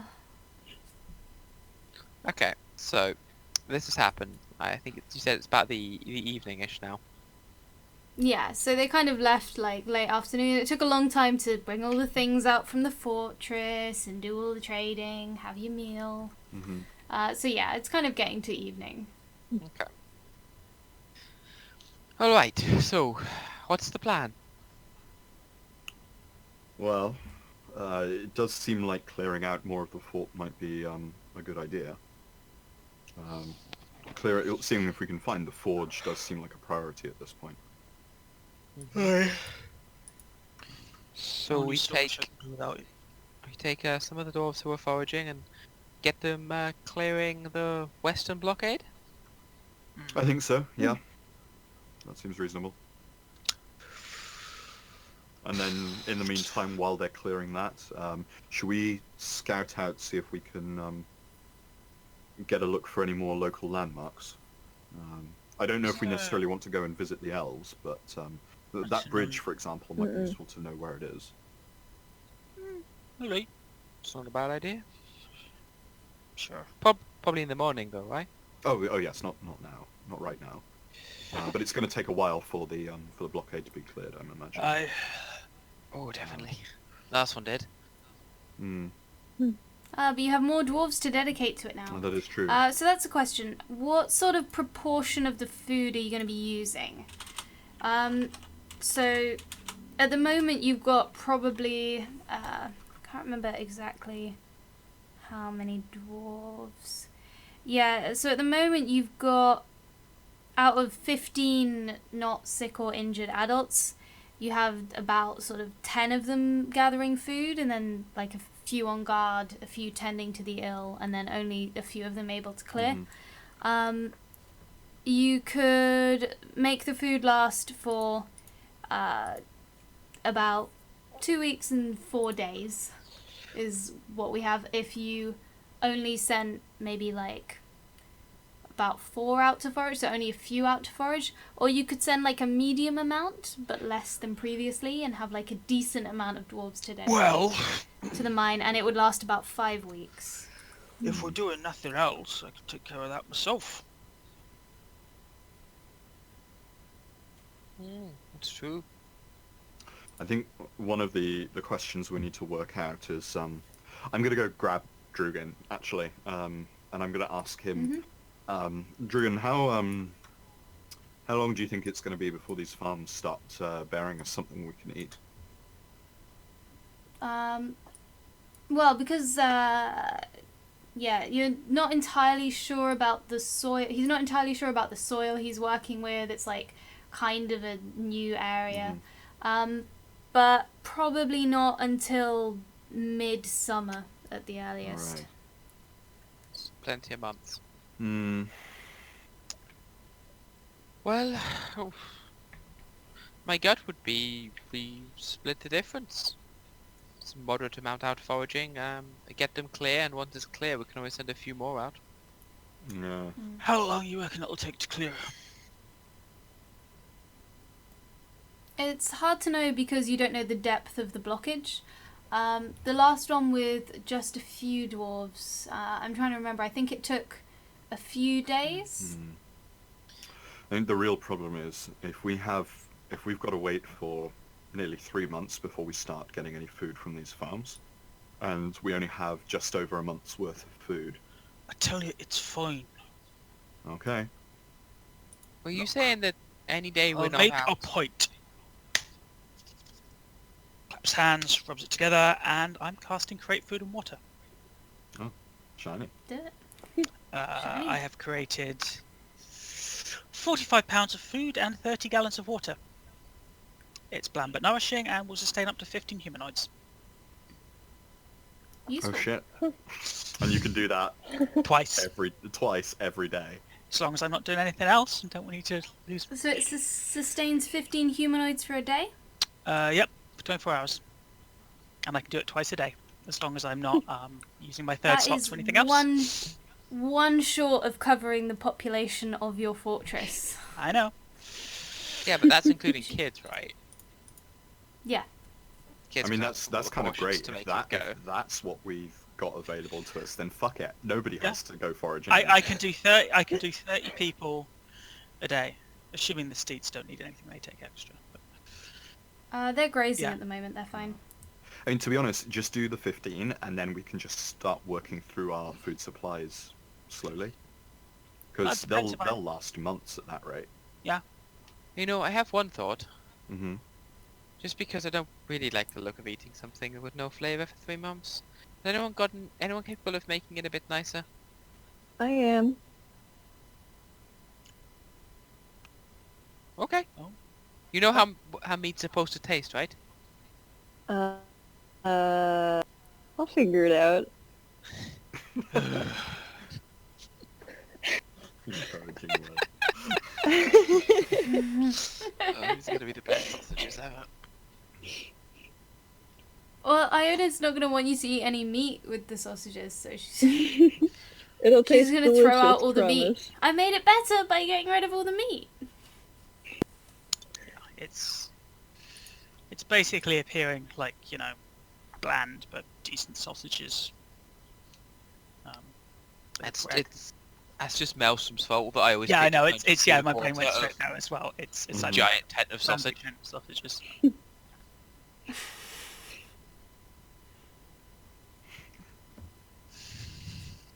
Sorry. Did you just remember the tent of sausages? I did. Yeah, That's what I that. pictured. It's basically that. There is so much sausage in this tent that you cannot enter. Yeah. The best lammy I've ever seen. Okay, alright. Straight face on. We're being dwarves. It's very, very serious dwarves. Okay, so the plan is any day we're not going adventuring, Singebeard makes 30 people's worth of food. Mm-hmm. Okay. And those days we are saying we don't need to forage. Mm-hmm.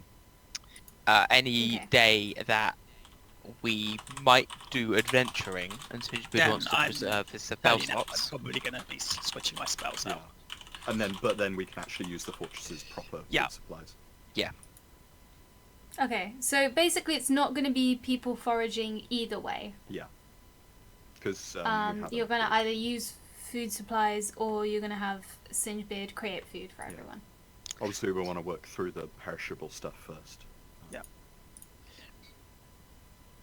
Yeah, so the food you've got traded is all just preserved.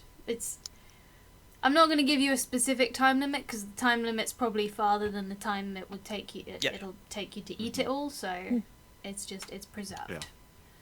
And I will keep track then of the food that you have. So. Right. Let me just make a note.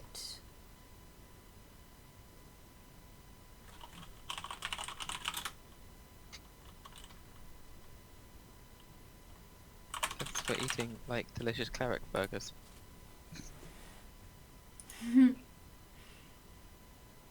Please say you summoned some other food though for Iona. It's not like actually meat, it's just miscellaneous like magic food. Ah. It could be magic millet. It could be. Make some magic millet bread. Become Iona's best friend. Sure. I mean, it won't taste great, but sure. Oh, I'll make it taste like millet bread. Tastes like millet bread, just like uninteresting millet bread. It's not like spiced or particularly flavourful. I mean, prestidigitation can make it taste Yeah, like whatever you prestidigitation want. will fix it. Mm-hmm. Yeah. Right, in that case, my suggestion is going to be we assign everyone, we assign a couple of dwarves, we don't need too many, to clearing that blockage. And we assign everyone else to getting those corpses out carefully. We burn them, and then clearing the space we've managed to occupy. And I imagine at this point we'd be able to claim some rooms for ourselves. I'm sure people are looking forward to that. Mm-hmm. So with this many, the amount of dwarves that you've now assigned to clearing and cleaning, I assume you want to get it like fully clean before you start moving people in. Yeah, although I think we'll probably allow people to like start claiming rooms, and then like if there's like a room they want, they can claim it and then clear it out themselves, I guess. Okay. So given that we have this sort of set up, do you want to sort of claim your rooms now and like? Yeah. Oh God, yeah. Should we do that now? Yeah. Kind of, maybe skip forward a day, assuming you're not going adventuring immediately, and say that we've kind of, with the amount of dwarf, you've now got about 10 dwarves cleaning this area out now that they're not foraging. So, they managed to get, like, some rooms cleaned, and, we'll let you claim rooms. How many corpses are still around?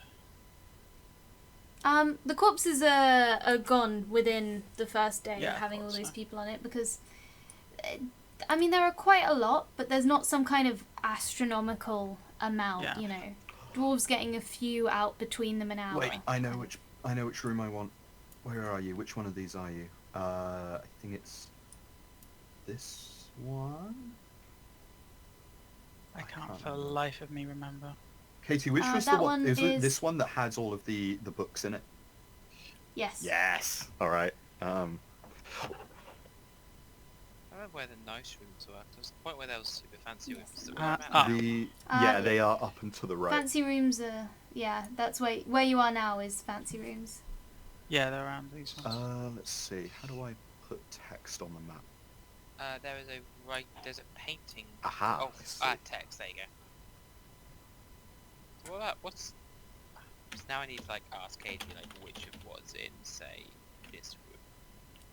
So this was a, like, fancy ladies' room. It had the, like nice sort of preserved rose by the bed on the bedside table. It has, like, a little sort of, if I recall correctly, it was a study opposite. My map annotations aren't detailed enough. This is memory. Someone will be in the comments section going, actually, I just watched that video. It was this. But yeah, we'll say it's a study and a like nice noble lady's bedroom. I might take this then. Akeem's rooms does have 2 bedrooms, but you could, move that, make it into something else. Yeah, I mean the thing is we have so many rooms at this point, like more than we'll ever need, Yeah. that people can have like 3 or 4 if they really want. Yeah.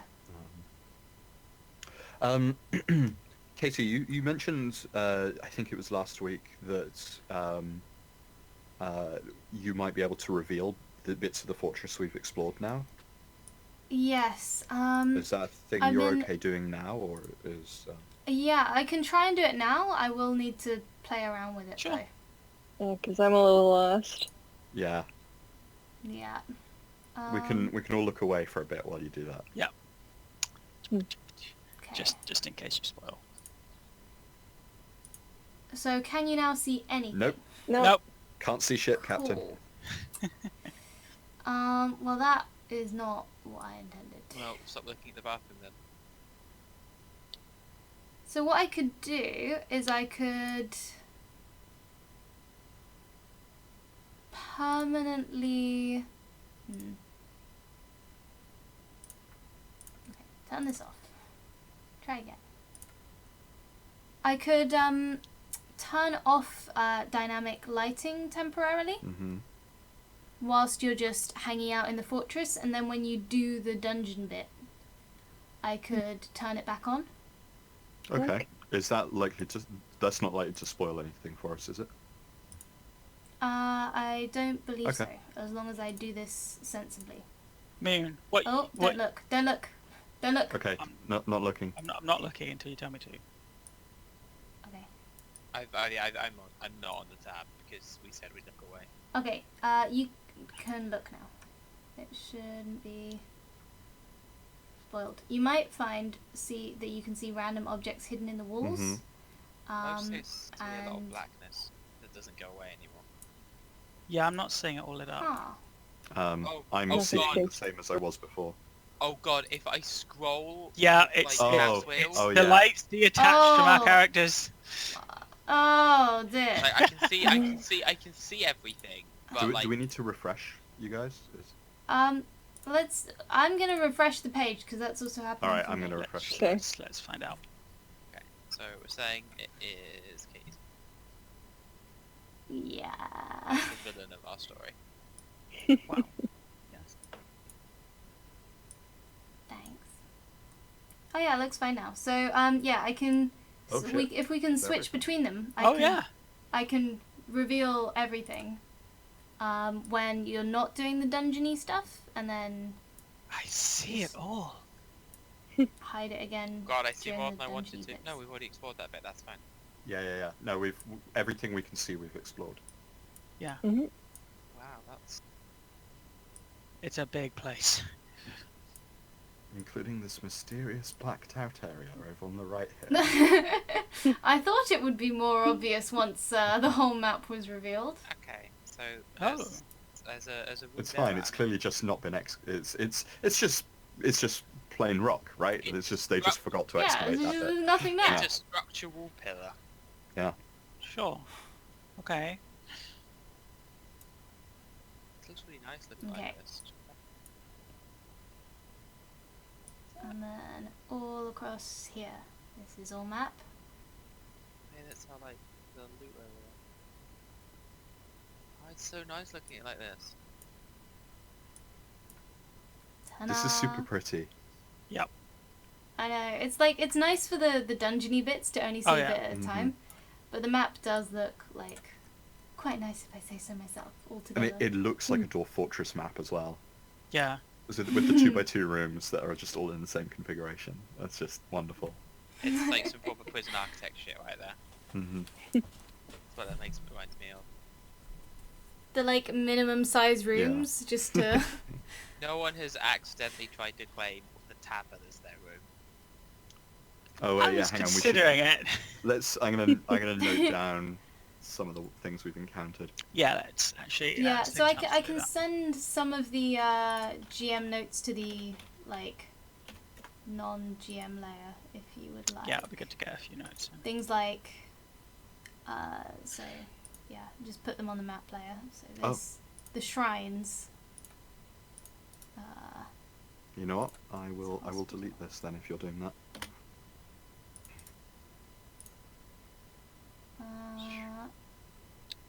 There we go, and these were shrines. I think that's all the notes I need to send to your side. You guys stole the biggest room. I haven't settled on a room yet. There are a lot of big rooms like further south of the of this entrance as well. Yeah. Mm. It's true. But I want to live near you guys. There's There's the painting room. or this one as well. Oh yeah, the painting room. Good the point. the Aarakocra painting room is this one here. I thought you'd go for that one. Well, that's no place to live. I want that one. Which one? What, this one? No, this one, the one that was the painting room. 'Cause Yeah, it's next to the one shrine. full of Ah. pretty paintings of caverns. With Well, you know, there's this set of rooms and there's this set of rooms here. that was the carpenter's rooms with the like ramshackle extensions out back and rooms full of toys. What is Yeah. this? The large one to the north of the Keane's rooms. That was I don't remember anything too special about that room. I remember there being the scholars' rooms, and then I think that was just a nice set of rooms. Yeah, I don't think I have anything about it in my notes. I don't have anything about It's it. a nice in my big notes. area if you want to claim it. Oh, can it do- was aristocratic and religious with some religious texts. Yes, yes. I'll make it my own. Have you found where to write your own text? I see it. So you No, can I'll clean out all the bird stuff. It's gonna get cleaned out though. stick it down because I like seeing like Akeem's rooms, Dravora's room. Yeah, it's like a whole different phase of Fortress now that you can see like a big chunk of the map. Yeah. Where do you Fortress. write In the top left, you know where there's Yeah. the drop down text? There we go. bar, and you just click it in, write it, pick your. There's definitely one of the ones that is like bird scroll. Like either Light or Patrick Hand is like proper bird scroll. It's light. Light as bird scroll. Yeah. Yeah, I'm just using the bold one because it's easily readable. Mhm. Well, now I want to edit the one. Ah, Be- candle. Oh, hold on, there's a hammer hidden in that wall. Let's move that. I've got to move all my secret wall storage spots. How do you guys make it bold? It's a different font. Candle is like that font that we use. Oh yeah, I'll use candle. There we go. I kind of feel a little bad that we've just taken all the big rooms for ourselves. Yeah, all the rest well, of the you guys did. I didn't. Well, there Hey. like was one. Has anyone left anything nice for Uram? There's at least all of these other like large aristocratic rooms. This one there's- is like a large room with a side bit as well. And there's a whole bunch of largish rooms down south as well. Yeah, there's lots of quite nice. There's a lot of nice rooms. Yeah. Iona's lair. Mhm. It's gonna be like just full of fucking like cloth and tat and painting supplies. And I just imagine I've got a- Iona's. I've got to set up my canopy bed. It's true. What else? Because that room's got like two little small bedrooms off it. Just the whole room can be a canopy bed. Got like a generous few meters of white fabric. Mhm. I just like the idea that like Iona's room is real messy. Also, I feel like I need a bigger set of rooms because I have my kids with me. Yeah, you do. Mm. Dravor You just do? find the biggest one they could. I have two children. They You are with us. Haven't in the- spent any time with them. Well, we've been fighting zombies. Yeah, Not bring but your they kid. need comfort, don't they? Bring your kid to Zombie Day is not an appropriate holiday. Dwarven parenting is how I like to phrase it. I took this one because it had like a couple of spare spaces, and I guess like if nothing else, it's one of them could be like, here's an armor stand area, so I can put the armor somewhere nice. Mm-hmm. Sure. And the other one, I don't know. I mean, It's- it's not unreasonable. Coming from a place with like a strong caste system, it's not unreasonable that with you lot as the leaders, no one's kind of begrudging you claiming all the best rooms. Okay, all right, that's good to know. I mean, we did say, yeah, we're effectively leaders, and we've done like a lot of dangerous shit. So Yeah, I imagine that even though you've got like loads of empty rooms, you still give the elves the worst rooms. Well, yes, Leaving the mid-tier rooms empty. So I'm gonna just assign them down in this corner. the elves over can here. have like one of the tight bunk rooms. Yeah, they know their place. is that like There we go. These tiny little elf rooms in the corner next to the loos. oh, they're down there. Yeah, it was either there or like the ones at in the top left, in the little. Oh yeah, those are also rubbish. But rooms. like that to me just looks like a prison. Mm. It's just got. That's like the heavy boozing Is that the fucking drug section. tank? Those are all the drunk tanks. You'll notice that they number nearly as many as bedrooms. Mhm. It's just that kind of fortress. Oh, we're in proper fortress mode now. Yeah. So yes, so you're going to be clearing the entrance to the mines. That is useful. Oh god, what have I done? Maybe Dunno. There we go. I can fix it. And yeah, is there anything else you would like to assign? So I'll say, should we say we move forward maybe 3 days? It's all cleared. And, What tools do people want? Because if we're skipping Yeah. 3 days, I've got like about 6 uses of thingy. See, oh, could I get some engraver's tools? Done. All right. Hold on. I will open up the list on the wiki. Tell me when I'm out of money, Katie. Or rather, mostly actually I'm out. When you're out of large pile, yeah. bars, ingots. Yeah. Let me find the page that I was editing on. Oh, actually, never mind. I already have some engraver's tools. Okay. Sorry. Nerd. Yeah, but you were going to teach, so I'll need some. Yeah, sure. Low priority. That's a good point, actually. Yeah. Let's get some more mining picks out. We've got a couple of. We've got at least one. Yeah, spare, well, but we've yeah. got a couple of. We both have spares to pass on, and they started with some, but that makes us the fortress has what, like 5. Yeah, I'm on board. I will happily have suggestions, people. Oh, I need to put. I don't have my book. Let me get So in terms of the tools that you have, you don't have a lot of axes or carpentry tools, if that's something. We have one load of carpenter's tools, but more would be useful. At some point, we're going to need to get the drawbridge done. Yeah, we are. I think that is Yeah. actually. Yeah, but I don't know how. Do we have any carpenters in the fortress? Let me check your big NPC list. Could also check for the medium and thin NPCs too. Terrible. Get out. I'm wonderful. You love me. You have got 2 Alright, let's carpenters. put Oh, one- sweet. One of them on carpenter's tools. One of them's a bit rubbish though. He was like the manager of the carpenters, and he was a bit Hey, of like a pushover. get So better. Yeah.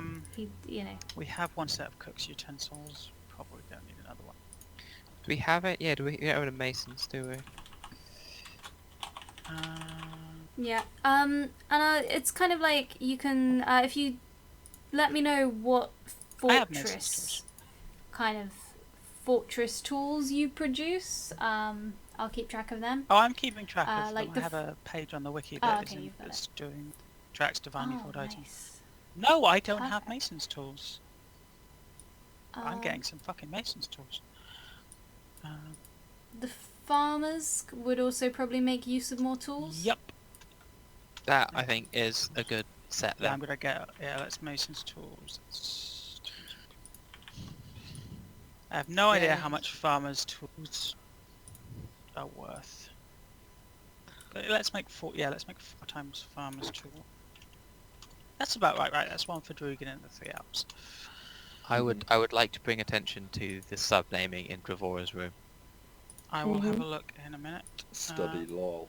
I mean, because she'd probably technically need ones for law books and shit, but that means Dravora has a study, which is entertaining to me. I don't know if we have any law books. No, but She studies the blade.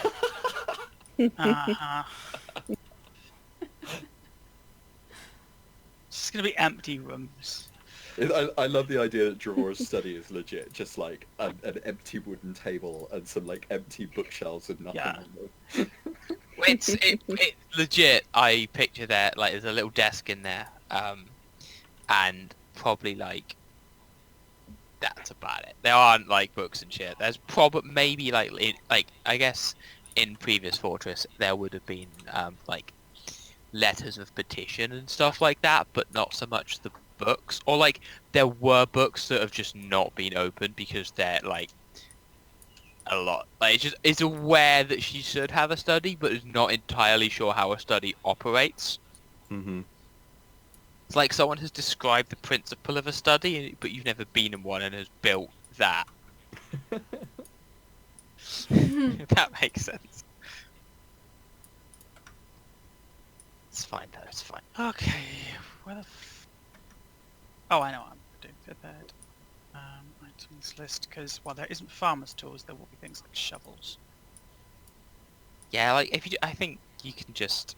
No, I'm keeping I need to keep track of exactly how much I'm doing. But can you make, like, I know there isn't a farmer's tools in that book, but, like, in the same way that miner's pick proficiency isn't a thing, but if Katie's saying you can just make a blob of farmer's tools as a click. Yeah, you can make, like, because you're... I don't want to constrain you to only the things in the PHP because you, like... you have this whole fortress and there are tool needs that are not covered by it.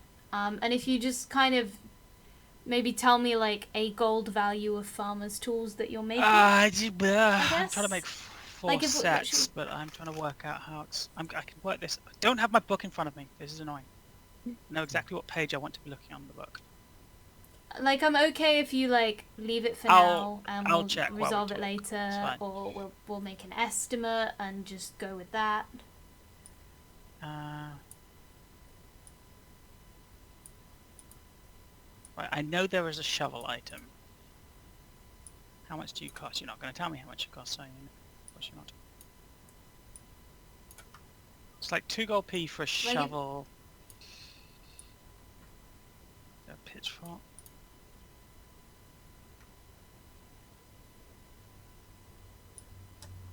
Fuck it, I'm just gonna make a load of shovels, so that'll count.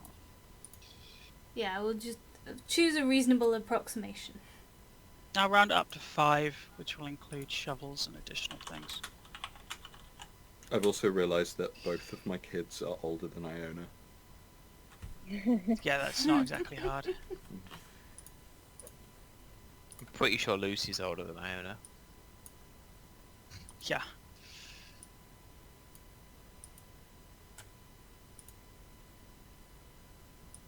That's probably why Iona got on so well with Lily for trading. Mm-hmm. Was Lily older than Iona? Probably, yeah, if she's capable. Probably, yeah. If she's out, like, I think Lily was probably like maybe 8 or 9. Yep. It's 1.5 Ionas. She was out helping her mum with trading. There's 1.5 Ionas in Lily. Iona is now a measurement of time. Things are so many Ionas old. She's a good bird. She is. She is a good Sure. bird. And she's a good, sharp super shooter. Hmm. Mhm. I don't know any 9-year-old children who can shoot like her. It's true.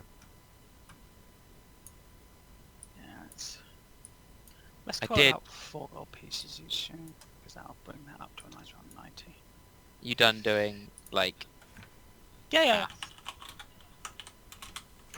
I have my kids in a room. That's amazing. Yeah. They've found some of the toys from the like toy maker's room as well. Hmm. So they've got some they're having a nice little play in there. Amazing. It's been not too hard because there's more bedrooms than, you know, residents.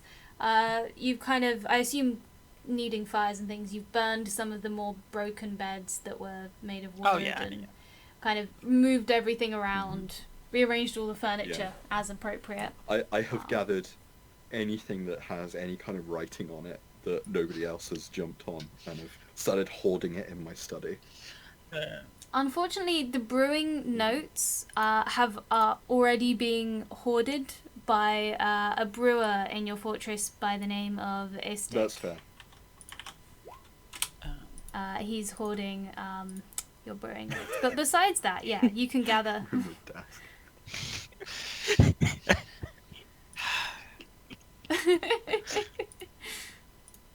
Yeah, that's fine. He can have those. Just because there's a lot of like random academic shit that I feel like should probably be stored in one place. Mm-hmm. Fucking move a desk. Yeah. There was a pile of like old birds art that is being unceremoniously dumped out into the hall. It's not even being, it's just like you dumped it. Well, it's just like it doesn't live in this room now. Wow.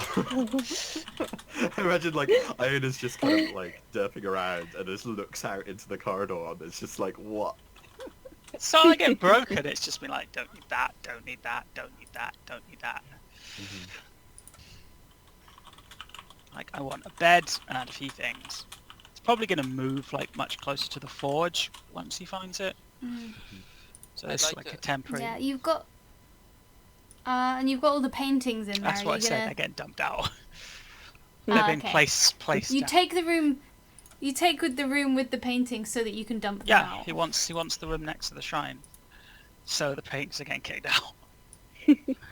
I'd like to point out in the armory there's a spot where Lucy is either resting or hung up by there's various axes and javelins live there. There's like an armor stand for the armor, and then there's like another armor stand for the fancy dress that was in this room.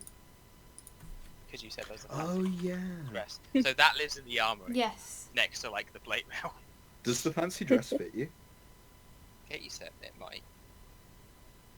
Yes. It's probably not the best. I It's mean, not like it's you tailored are for you, but- pretty buff, so like the sleeves might be a bit tight. You have to maybe make a few modifications.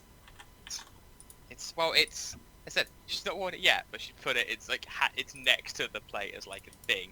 It might need some sizing work of someone who is good, who is and or capable with a needle, which is not.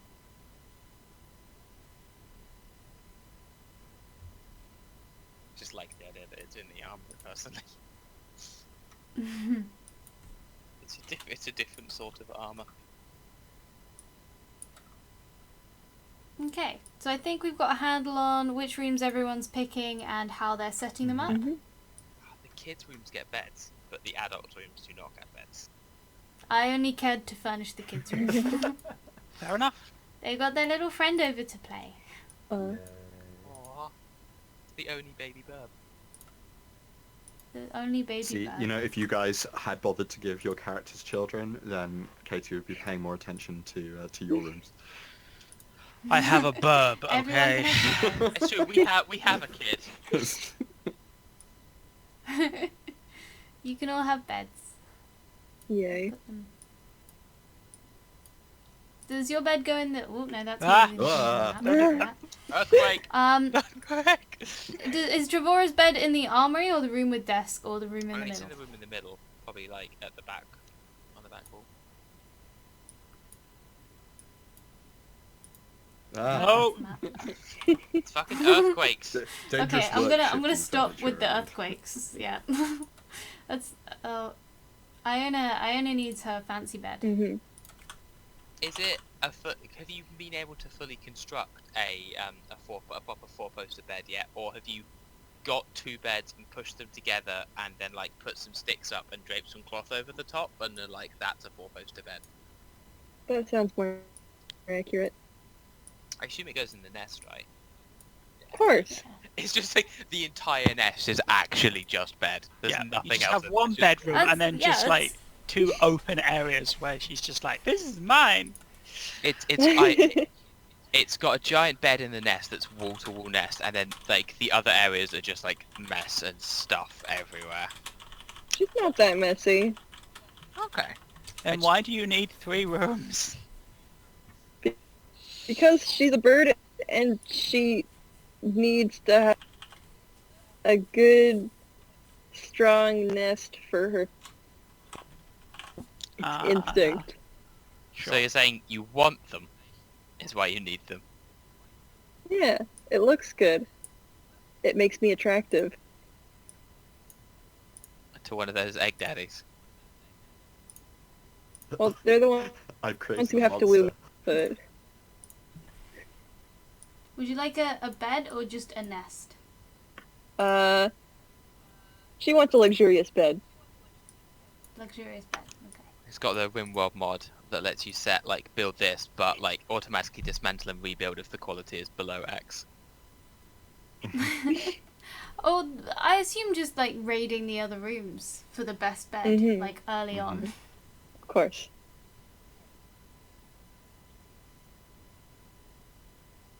She's still thinking about what she wants Okay. to do with the other. Okay, so there is. Assume if you go on a short, I believe we have time still today. Mhm. If you want to go on a short scouting expedition near the You what? fortress, but I would like to do that. yeah, and you know the mines might be open by the time you get back because they're probably nearly have spent a comparable amount of time on it as to the other room. But yeah, we're not going to open the mines. Okay, today. you tell me it's the same day though, because I need to prepare different spells. So it has been 3 days to clear everything out, clean it up, and now it is the morning of the 4th day. Ta-dong. Ta-dong. And you don't have to go on a short little trip. But I have a short little trip I prepared, would like to do it. I would like to and like. there is probably time today. You were talking about Yeah, it anyway. I don't know like if we can go visit that that bridge that they said was there, or if you have something else in mind. Well, you can kind of scout near the fortress, and the bridge is kind of to the east of the fortress, following along the mountains. And yeah, I've like there is a place near the fortress in that kind of direction. There is I laid the trail. there is one thing though we're doing when we're gathering and before we leave though, Mm-hmm. which is as we get and we cross the bridge and we sort of start making sure we've got all our rations and everything, and we're maybe waiting for Iona, who apparently is sleeping in this morning. I think She's coming. like Trevor gets up and sort of looks, stretches, and says, "Right, well, if we're going on a trip above ground, I don't really fancy walking. I don't like walking that long without something in the sky, so give me a moment." She raises up, lays out like Lucy very neatly on the ground and sits down, raises up her arms and starts like chanting in Dwarven, a mix of the old laws of the fortress, some Dwarven principles, and talking about like the things that her god brings to dwarviness and why it's important, and trusting in them when they have to leave the rocky womb. And this continues for about 10 minutes. Mm-hmm. And when it completes, it's a bit of a rumble and a bit of a rumble and a shake, and sort of crawling out of the earth, although not like disturbing or destroying it. This large, like horse-sized creature with large goat horns and and a moderately unimpressed face appears as a sort of like birth out of the ground, and sort of stands in front of them and shakes and just turns and looks at them. Okay, hold on. What is? I need to find As it. I believe I wrote this properly, so I can do this.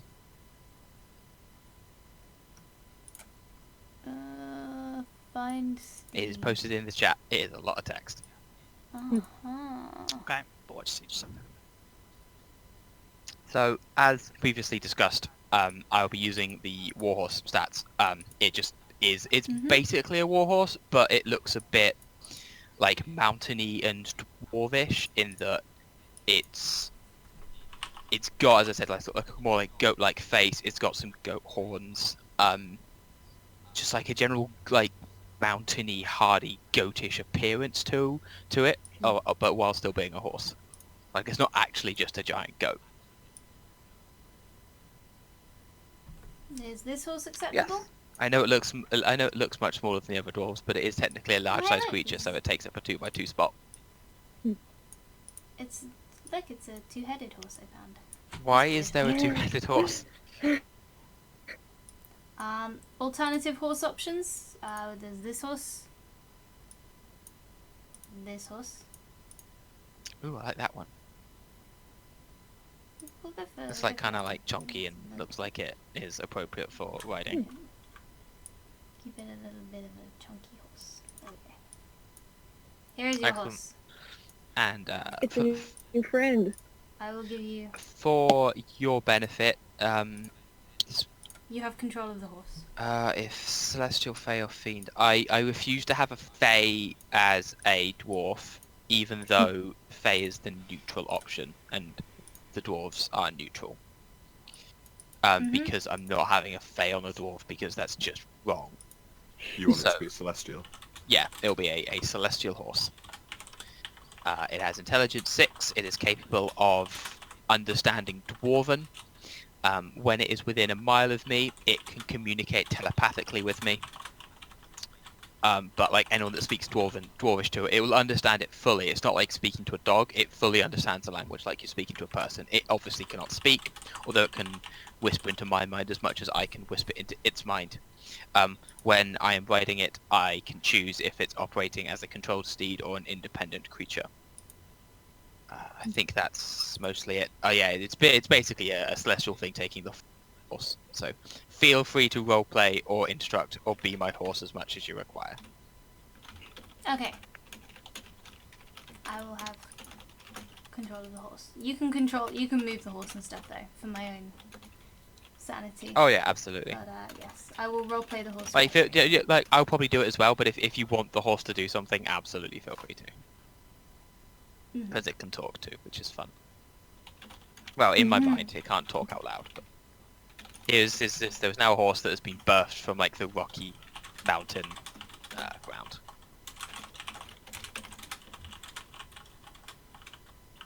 A very rocky horse. Oh, that's a magnificent creature. Does it have Yes. a name? Well, I'll look at it, and I imagine it looks back at me. It gives you a look. When you are, oh,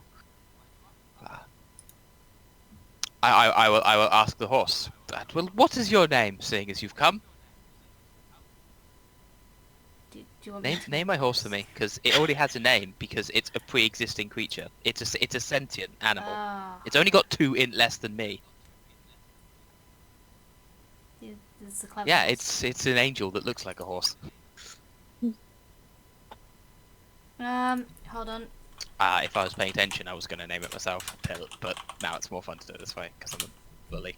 Yeah, now I've got it. Hold on.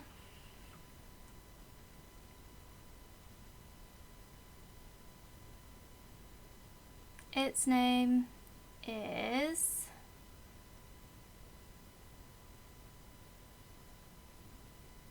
Finding it. Stand by. That wasn't... its name is Citrine. Citrine. Okay, I have a goat horse called Citrine. Wonderful.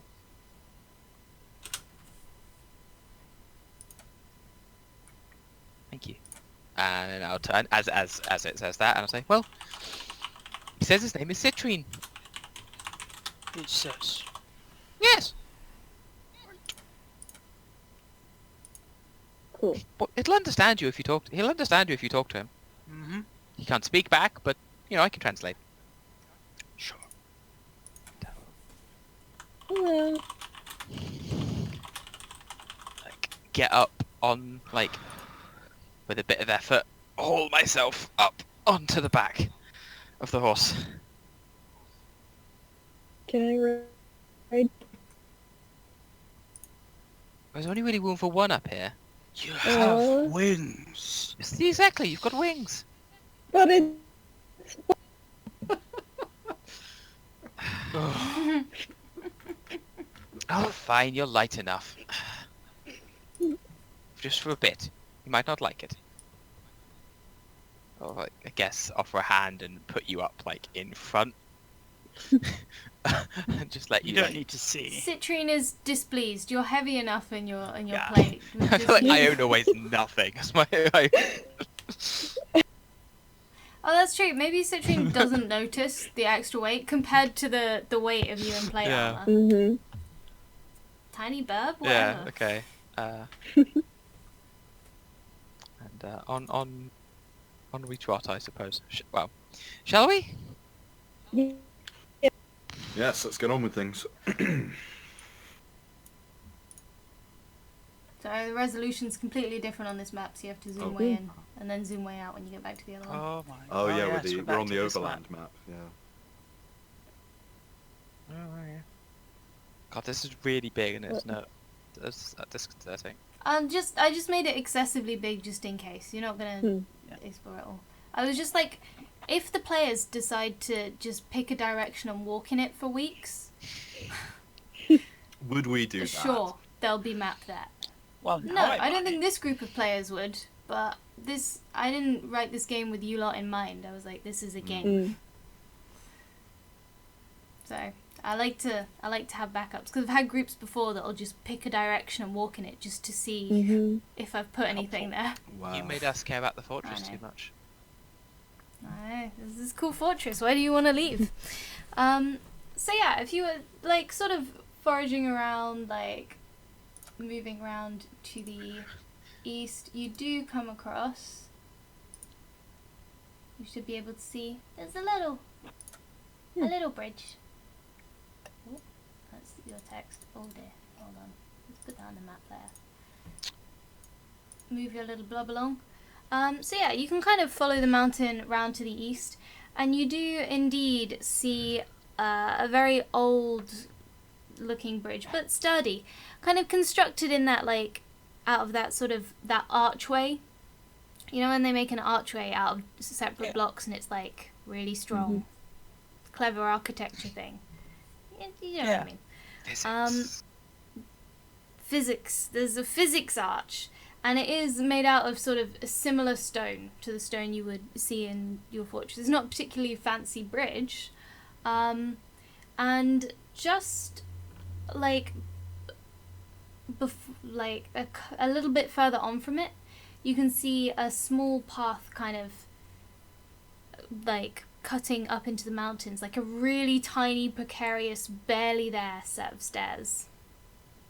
Well, And this is only sort of a very short distance from the fortress. well, that's certainly worth exploring, just in case it takes people out to somewhere strategically useful. Mm-hmm. It's that close, we definitely would want to know about it. Mm. Okay. So you head up a tiny, precarious little set of stairs. Iona obviously traverses these very easily, but they are barely there. Your Citrine, even though you've only just summoned them, has to stay at the bottom, naturally. And it's quite heavy going. Hold on, let me take your tokens. It's heavy going, and you have to go a long way up.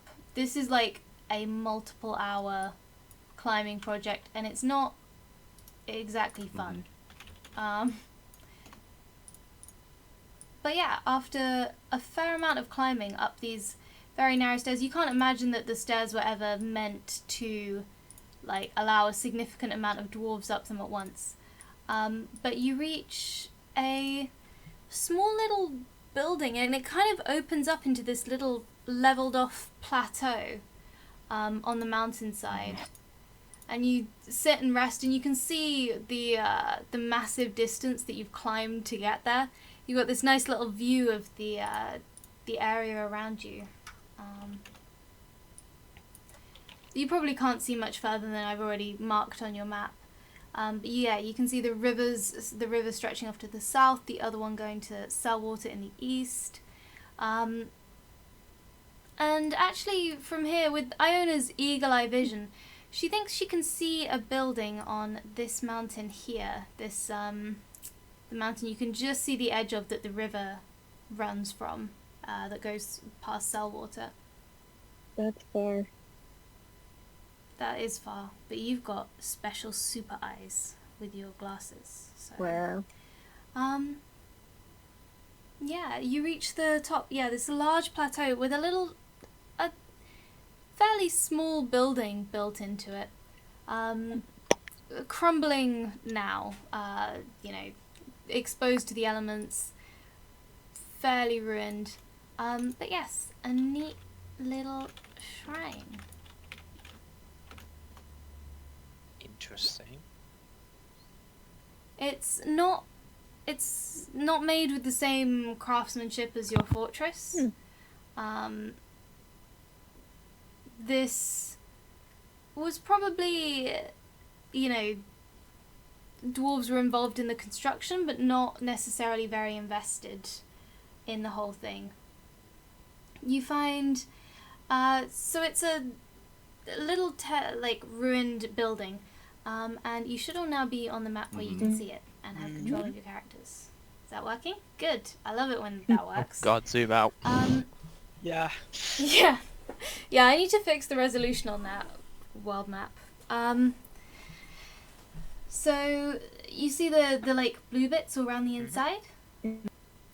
These are basically metal like rods going across the wall like rails, and there's massive like huge windows on each side of the building behind them, and tied to these like metal rods that run across are like lots of little scraps of fabric and little ribbons, and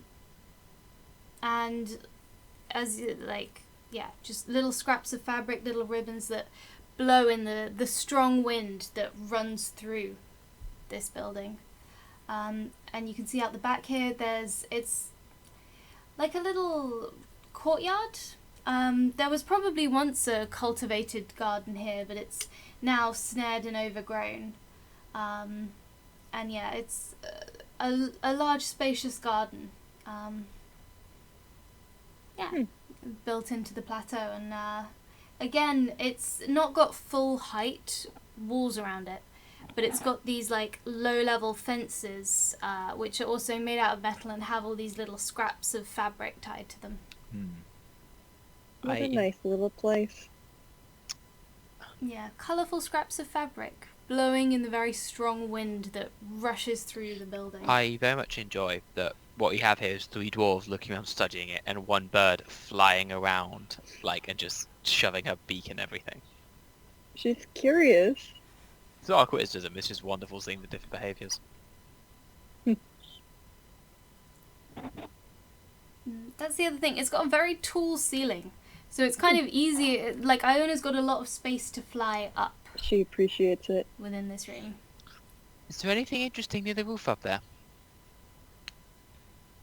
I have no idea. I should go. You find that the you should go look. So the bars with scraps of fabric continue like quite far up the wall. Probably a good 4 meters up in this tall little building.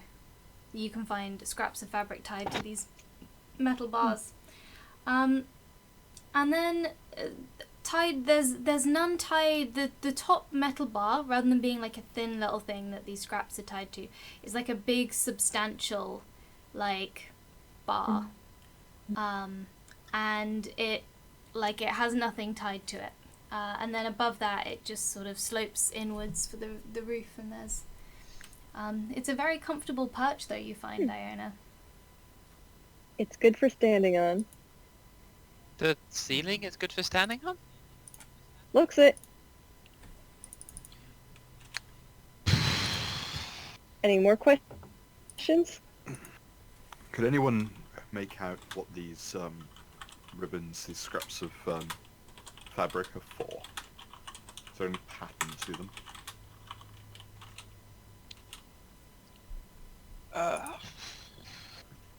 What do they, Katie? Are there any more like clues about what these might be? Like, what fabric are they made from? What colours are they? That sort of thing. So they're all different fabrics and colours, but you do notice some common themes with them. So if you look at them closer, you find that some of them are just fairly plain. Some of them have words written on them in common. Okay. And so some of them have will have on one side of a bit of ribbon there'll be one name, and on one side there'll be another.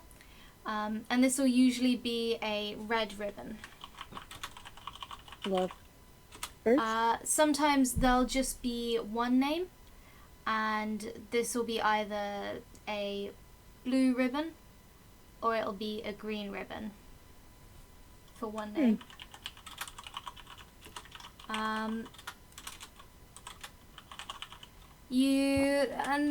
There's a lot of there's other scraps of fabric that have a bit more esoteric. They don't really have, most of the other ones don't have names on them. Some of them have like random words like hope, sorrow, fairly emotive things. But yeah, that's the strongest theme. Is red will have two names, blue and green will have one. They're all sort of tied at random. Well, this makes absolutely no sense whatsoever to me, so if someone else has a better idea. Well, Obviously. I have some initial thoughts, but it's I have no idea how accurate they are. It looks to me like this is could be a site of pilgrimage of some kind. Maybe people come here and I don't know, shout a wish to the mountains and then leave a name or some kind of token to show that they've been here. Religious thing? Could be. I haven't seen any symbols though. I'm going to look around the building a bit more closely to see if there are any like symbols or recognizable pieces of architecture carved anywhere. So the building is kind of it's very plain. It's not got a lot of the ornamentation you've come to expect from the dwarves in the fortress you were just in, but it is similar construction techniques. Give me an investigation check, please. Alrighty then. Okay. So even though it's not got loud and obvious dedication, but you could. So I'll give you a few things that you find about this place with your 24 investigation. Firstly, you find that the names that are written on the ribbons and scraps of fabric seem to be of a sort of, they're like a consistent race kind of name, name, and they appear to be mostly Aarakocra names. The second thing you notice from your investigation is, even though there's not like obvious big imagery around it, like you've come to expect from the rest of the fortress, and yeah, with investigation 24, this was probably made by dwarves from your fortress. Not your fortress, The but one you know, we moved the into. fortress Mhm. that the one you're moving into. It looks as though there's kind of some of the ribbons have mention and like little prayers and things, and you believe it was a place for the worship of. Let me double check the name. Yeah, Irol. Irol. The eagle god of sky and wind. Just from the architecture, the construction, you know, you wouldn't make a building that the wind completely rattles through like Mhm. this. And kind of with the scraps of fabric like floating in the wind. Yeah, it's... I would like, if possible, to walk out of the building to the north and check out this this blue thing up here. So, yeah, coming out of the building to the north, there's more scraps of fabric tied to the railings around you. And this blue thing...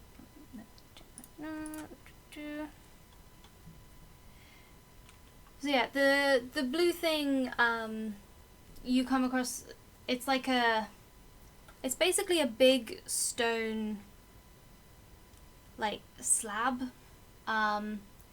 It's got kind of like, there's an archway, and then built into the archway is like a big stone, I guess like kind of table functionally, but it's solid. Yeah, and the archway is, so through the archway it's just open to and from this direction you have the big view of the sky and the valley ahead of you. Looks like that may be So the you altar. can see through the archway.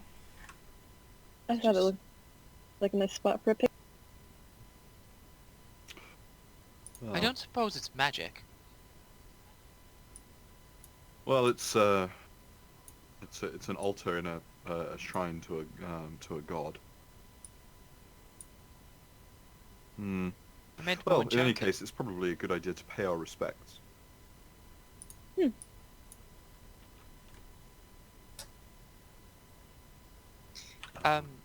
So so you said that there's this altar inside like a stone arch overlooking something. Yeah. Looking out, is there? Does it like does it point or look towards anything that catches my eye? It doesn't look towards like a geographical feature that catches your eye. It's kind of pointed, and with the raised up table, you can only really see sky through it with just the angle it's Okay. at.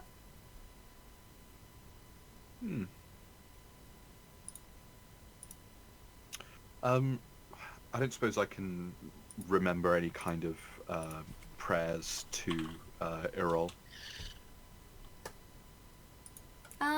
Religion check maybe? Ah, that's good. No. You could maybe have a bit of a guess. Like but it wasn't really a regularly. They weren't a regularly worshipped god at your fortress. So yeah, you're not aware of any specific rituals. You could maybe have a guess, but there's no guarantee that it would be anything resembling. Well, I guess I'll just, I guess since we're here, I'll probably just say a prayer to Irol to watch over our fortress from the lofty peaks.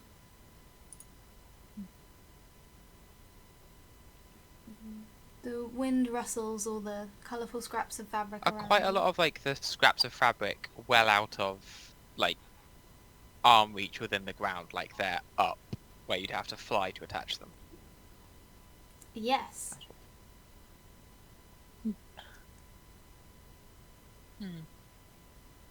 So some sort of shrine, we think, to the wind god, and it's also rather near. Useful watchtower, I suppose, for bird guards. Iona, how long do you as you fly? How long do you think it will take you to get back? Huh? Where do So you want me to? even though it took you a long time to walk here, climbing up the steps and so on, if Iona sort of flies up and looks around, she can. It's like straight line flight to the fortress. It's not far at Have all. we sort of gone up, almost like behind it, You've gone like around the mountain? yeah, you've gone like sideways, and then you've taken a really roundabout path to get up to it. Yeah, you like overshot and then went back on yourself. Yeah. Whereas, it's taken you maybe 2 hours to get here, but straight line, like, flying from the fortress, it would be more like 10-20 minutes. Does it kind of look like the model? Sorry, The say model. again? Does it kind of look like the model? It doesn't look like the model. Well, we found it. It doesn't seem dangerous. There's nothing particularly hiding here. No. Well, I It's, suppose it makes sense why we found that statue of that peacock. Hmm. Birds were clearly here.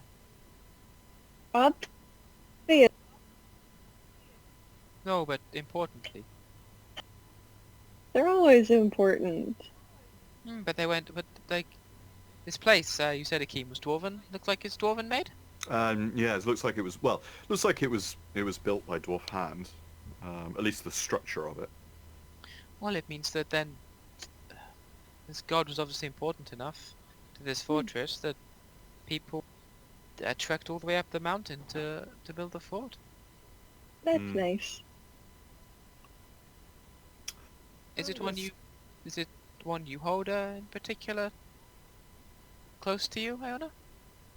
I guess it's the closest one. I don't really think much of it. Alright. Hmm. Well, if you wanted to leave a piece of fabric here.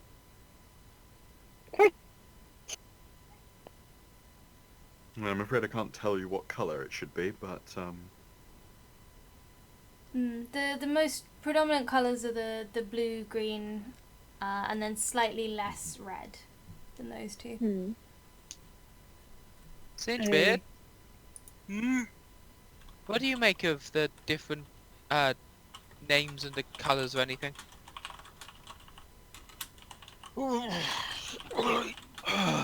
Let's have a look.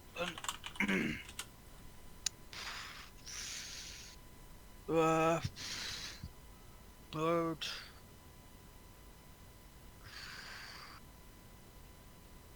If you all sort of are you all taking like quite a while to start reading the names and really looking at things? yeah, I think like we're not under any pressure. So, you'll find after a while of like reading and examining that when you can find a blue ribbon representing with one name, you can generally find a green ribbon and sometimes a red ribbon with that name. Although the red ribbon will also have a second name on it. Like it's a pretty consistent pattern. Well, I don't know if I have any cloth on hand, but I have my little cape. I could cut a little piece of it off. Oh. Yeah, I'm sure you'll have a scrap of fabric somewhere. So, around you. I'm just gonna ask a few things because I want to check something. There is not a name that appears on the green or red that does not turn up on a blue. There is not a Of the ones I can see, at least. name on. Maybe on There the reds. are a few names on green or red that do not turn up on blue. Okay. Well, All names that turn up on blue also turn up on green. all right. Okay, that kind of still works. But And Iona wouldn't know anything about this. But it's rare that you can't find a blue one to correspond with a green one, but so if you find a green one, it's rare that you can't find a matching blue one, but for all blue ones you can find a green one. You know, the only thing I can think that even remotely makes sense to me is, and these are all bird names, right?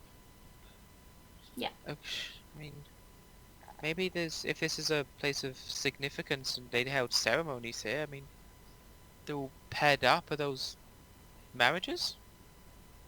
Oh, it's definitely about lovers.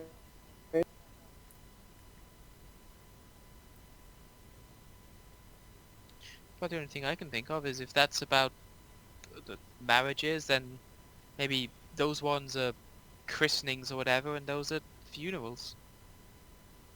Not a clue though. Possible. It's not like, but as well, we've gone through all the books and the tombs, and well, I haven't found tombs yet, but we haven't found any sort of record of what these birds did with their dead. That's true. And there's no dwarven names here. I'm gonna take a bit of a closer look at this altar and the archway. But like, are there clouds in the sky currently? No, it's a clear day. I'm just wondering if there's any way I can get a look through. But this is gonna sound weird. I want to see if like the sky through the archway is the same as the sky just like in that direction in general. It looks, as far as you can tell, like you can walk, like you can go around both sides of it as well and get Iona to fly around the back, and it looks like the sky is the same through the archway as it is not through the archway. Well, it was. I'll fly through it if you want. Give it a Be shot. my guest. I just I don't think that flying through the archway should be some kind of desecration. That's the only thing I was worried about. Akeem, Yes. can you do your seeing magic trick? Ah, yes. Why didn't I think of that earlier? Well, let me sit out of the wind because this will be a few minutes. I will go and sit inside, although it's probably still windy in here. It's super windy in there. You Yeah. can't get away from it, Okay. really. Yeah. It's like it was designed Yeah. to put more wind in the building. I will go and I will like huddle around on the outside somewhere, or like maybe up in this corner, and then give up when I realise there's nowhere to hide from the wind, and start casting. Huddle behind Dravora. It's true. Yeah, I will start casting detect magic. That's a ritual. Okay. Yes. You do this uninterrupted, and sorry to disappoint, but it's not. There's not any. Yeah, no, magic figured, here. but worth checking. Tick the Yeah. boxes. Oh, nothing directly magical here. I suppose it's possible this is consecrated ground, which I don't believe this spell would tell me. Oh, I can do that. So yeah, with that, I'll reach in, grab my symbol, focus for a minute, take a long slow breath, and then open my eyes. And in a 60-foot area around me, I would like to detect any celestial, any fiend, any fae, and any area of consecrated, anything that is consecrated, and anything that is desecrated. Oh shit, I'm a fiend. No, Are I'm you? fucking with you. No. No, I'm not. Okay. Hold on. Let me double check how consecrated ground works real quick. I'm not sure if there's a specific mechanic for it or if it's just a thing. There is a spell. I know that there's a spell called Hallow, which is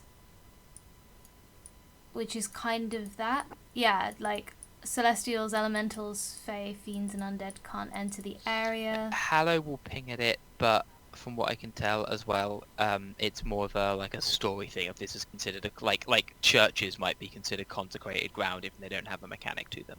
Yeah. Yeah, this is consecrated ground. Sort of glances around, especially puts a hand on the altar and nods.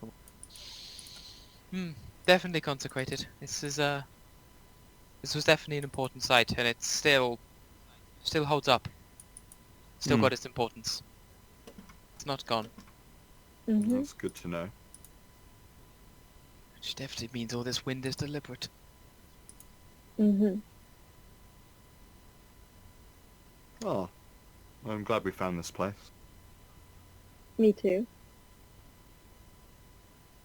You know, religion aside, if it's only what you said, 10, 15, 20 minutes from the fortress. If we have when we have a few more people, or just in general, when we put our Aarakocra birds on guard, they can come up here, keep an eye out. Especially It's especially like a with few hours up the steps, isn't it? it's a few hours up the steps, but it's like 15 minutes as the bird flies to the entrance of our fortress.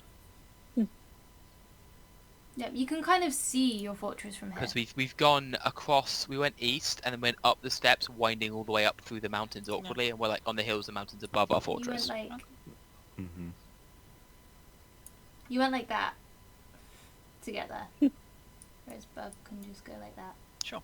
Especially with those pair of glasses you've got, and for having a guard up here, we'd see things coming far better than anywhere else. Useful little watchtower. Hmm. I don't think that's sacrilegious. No. You've been standing in the way of the archway this whole time, and I haven't gotten to fly through it. Oh, I assumed it was like quite tall. It's quite tall. You can fit around. I'll the walk little out the dwarf. way. Yay. Everything's built a little tall here as well. Whee! You fly through the archway. That was fun. Do you like this wind? Is that comfy for you? Of course. I've just been having my wings at this. I just imagine most of this conversation you've not been sat on the ground and you've just been like literally flying around and just like you have to drive by parts of the conversation. Well, even when she's standing on the ground, she has her wings out because it just feels good. But it feels extra good when you've got like a strong breeze rustling all your Mhm. feathers. Imagine you don't even have to put too much work into flapping either. No. It's not like gliding and soaring on the currents. Mhm. Well, does anyone else want to do anything here? Especially you, Iona. I don't know if you want to spend a moment or two. Hmm. I'll While come we're back with the other bird. Okay. While we're up here, it might be a good idea to just see if we can get a decent lay of the land around us. See if we can spot anything off in the distance. Any kind of I don't know, anything that might mark a Yeah. settlement, smoke or anything. What do your bird eyes see? Okay, let me switch to the local map. So you have a good view from here. You can see like quite a few miles in each direction, especially with Iona's bird eyes. You can see like there's some very old roads kind of reaching away from your fortress in places. You can see the sort of clearing where the forest doesn't quite reach your fortress. You can see further, you can see the smoke from Saltwater. It's a very smoky settlement, and you do indeed see that building you thought you saw earlier down kind of at the source of the river that runs through Saltwater at the mountain that you can just about see on the edge of your map. And yeah, you can see all the way down to the entrance of your fortress. You can see to where, you know, you've got the wagons parked outside, the fields are getting worked. With your brilliant vision, you can probably see the elves working hard in the fields. And you can even see as people start to emerge from the tree line, walking towards your fortress. You see Aarakocra, but not the Aarakocra that are currently living in your fortress. Emerging from the trees and approaching. Well, I'm just gonna go check that out. You're just gonna Yeah. fly there. flying off to something only you can see. You just leaving us. Are you gonna tell them before you No, fly I just off, or bounce. are you off? As, Okay. Let's end it there for today. Okay. as we see Iona like flying up and looking around and then just being like ooh shiny and flying off, and we probably like look. What do your bird eyes Thinking. see? She's going for a close look at something. Wait, she's not coming. She's not coming back. Oh god damn it. Yeah. If anything, that was more of her security bird instincts kicking. Mm-hmm. Iona protect. Mm. She protect. Mhm. She attack. The most importantly, she constantly beg for additional snack. Yeah. Ah, cool. Thank you. Oh, it was for good fun. playing. It was a fun It was- session. Yeah. Yeah. Ah, I'm glad. I'm glad. Yeah. Yeah. I apologize for splitting the party. That was unintentional. I didn't entirely anticipate that I only You would are just go 0% responsible for this. Yeah. I mean, for it. I thought about it, and it just seemed like the most likely situation. Maybe you guys can chase Yeah. after her, because you saw Mhm. which way she went. Yeah. I think it's Sure. fine. You could take a really hazardous route, like just sliding down the mountainside. That would Yeah. be fun. Give me 8 levels and Citrine can grow wings. I mean, I Or- can cast fly on one person. Handy. I think there's like one of the 3 of us would actually like to fly. I think maybe the other 2 are like, I don't want my feet off the ground. That's Yeah. uncomfortable. Mm-hmm. I think Akeem could tolerate flying. You would tolerate it, yeah.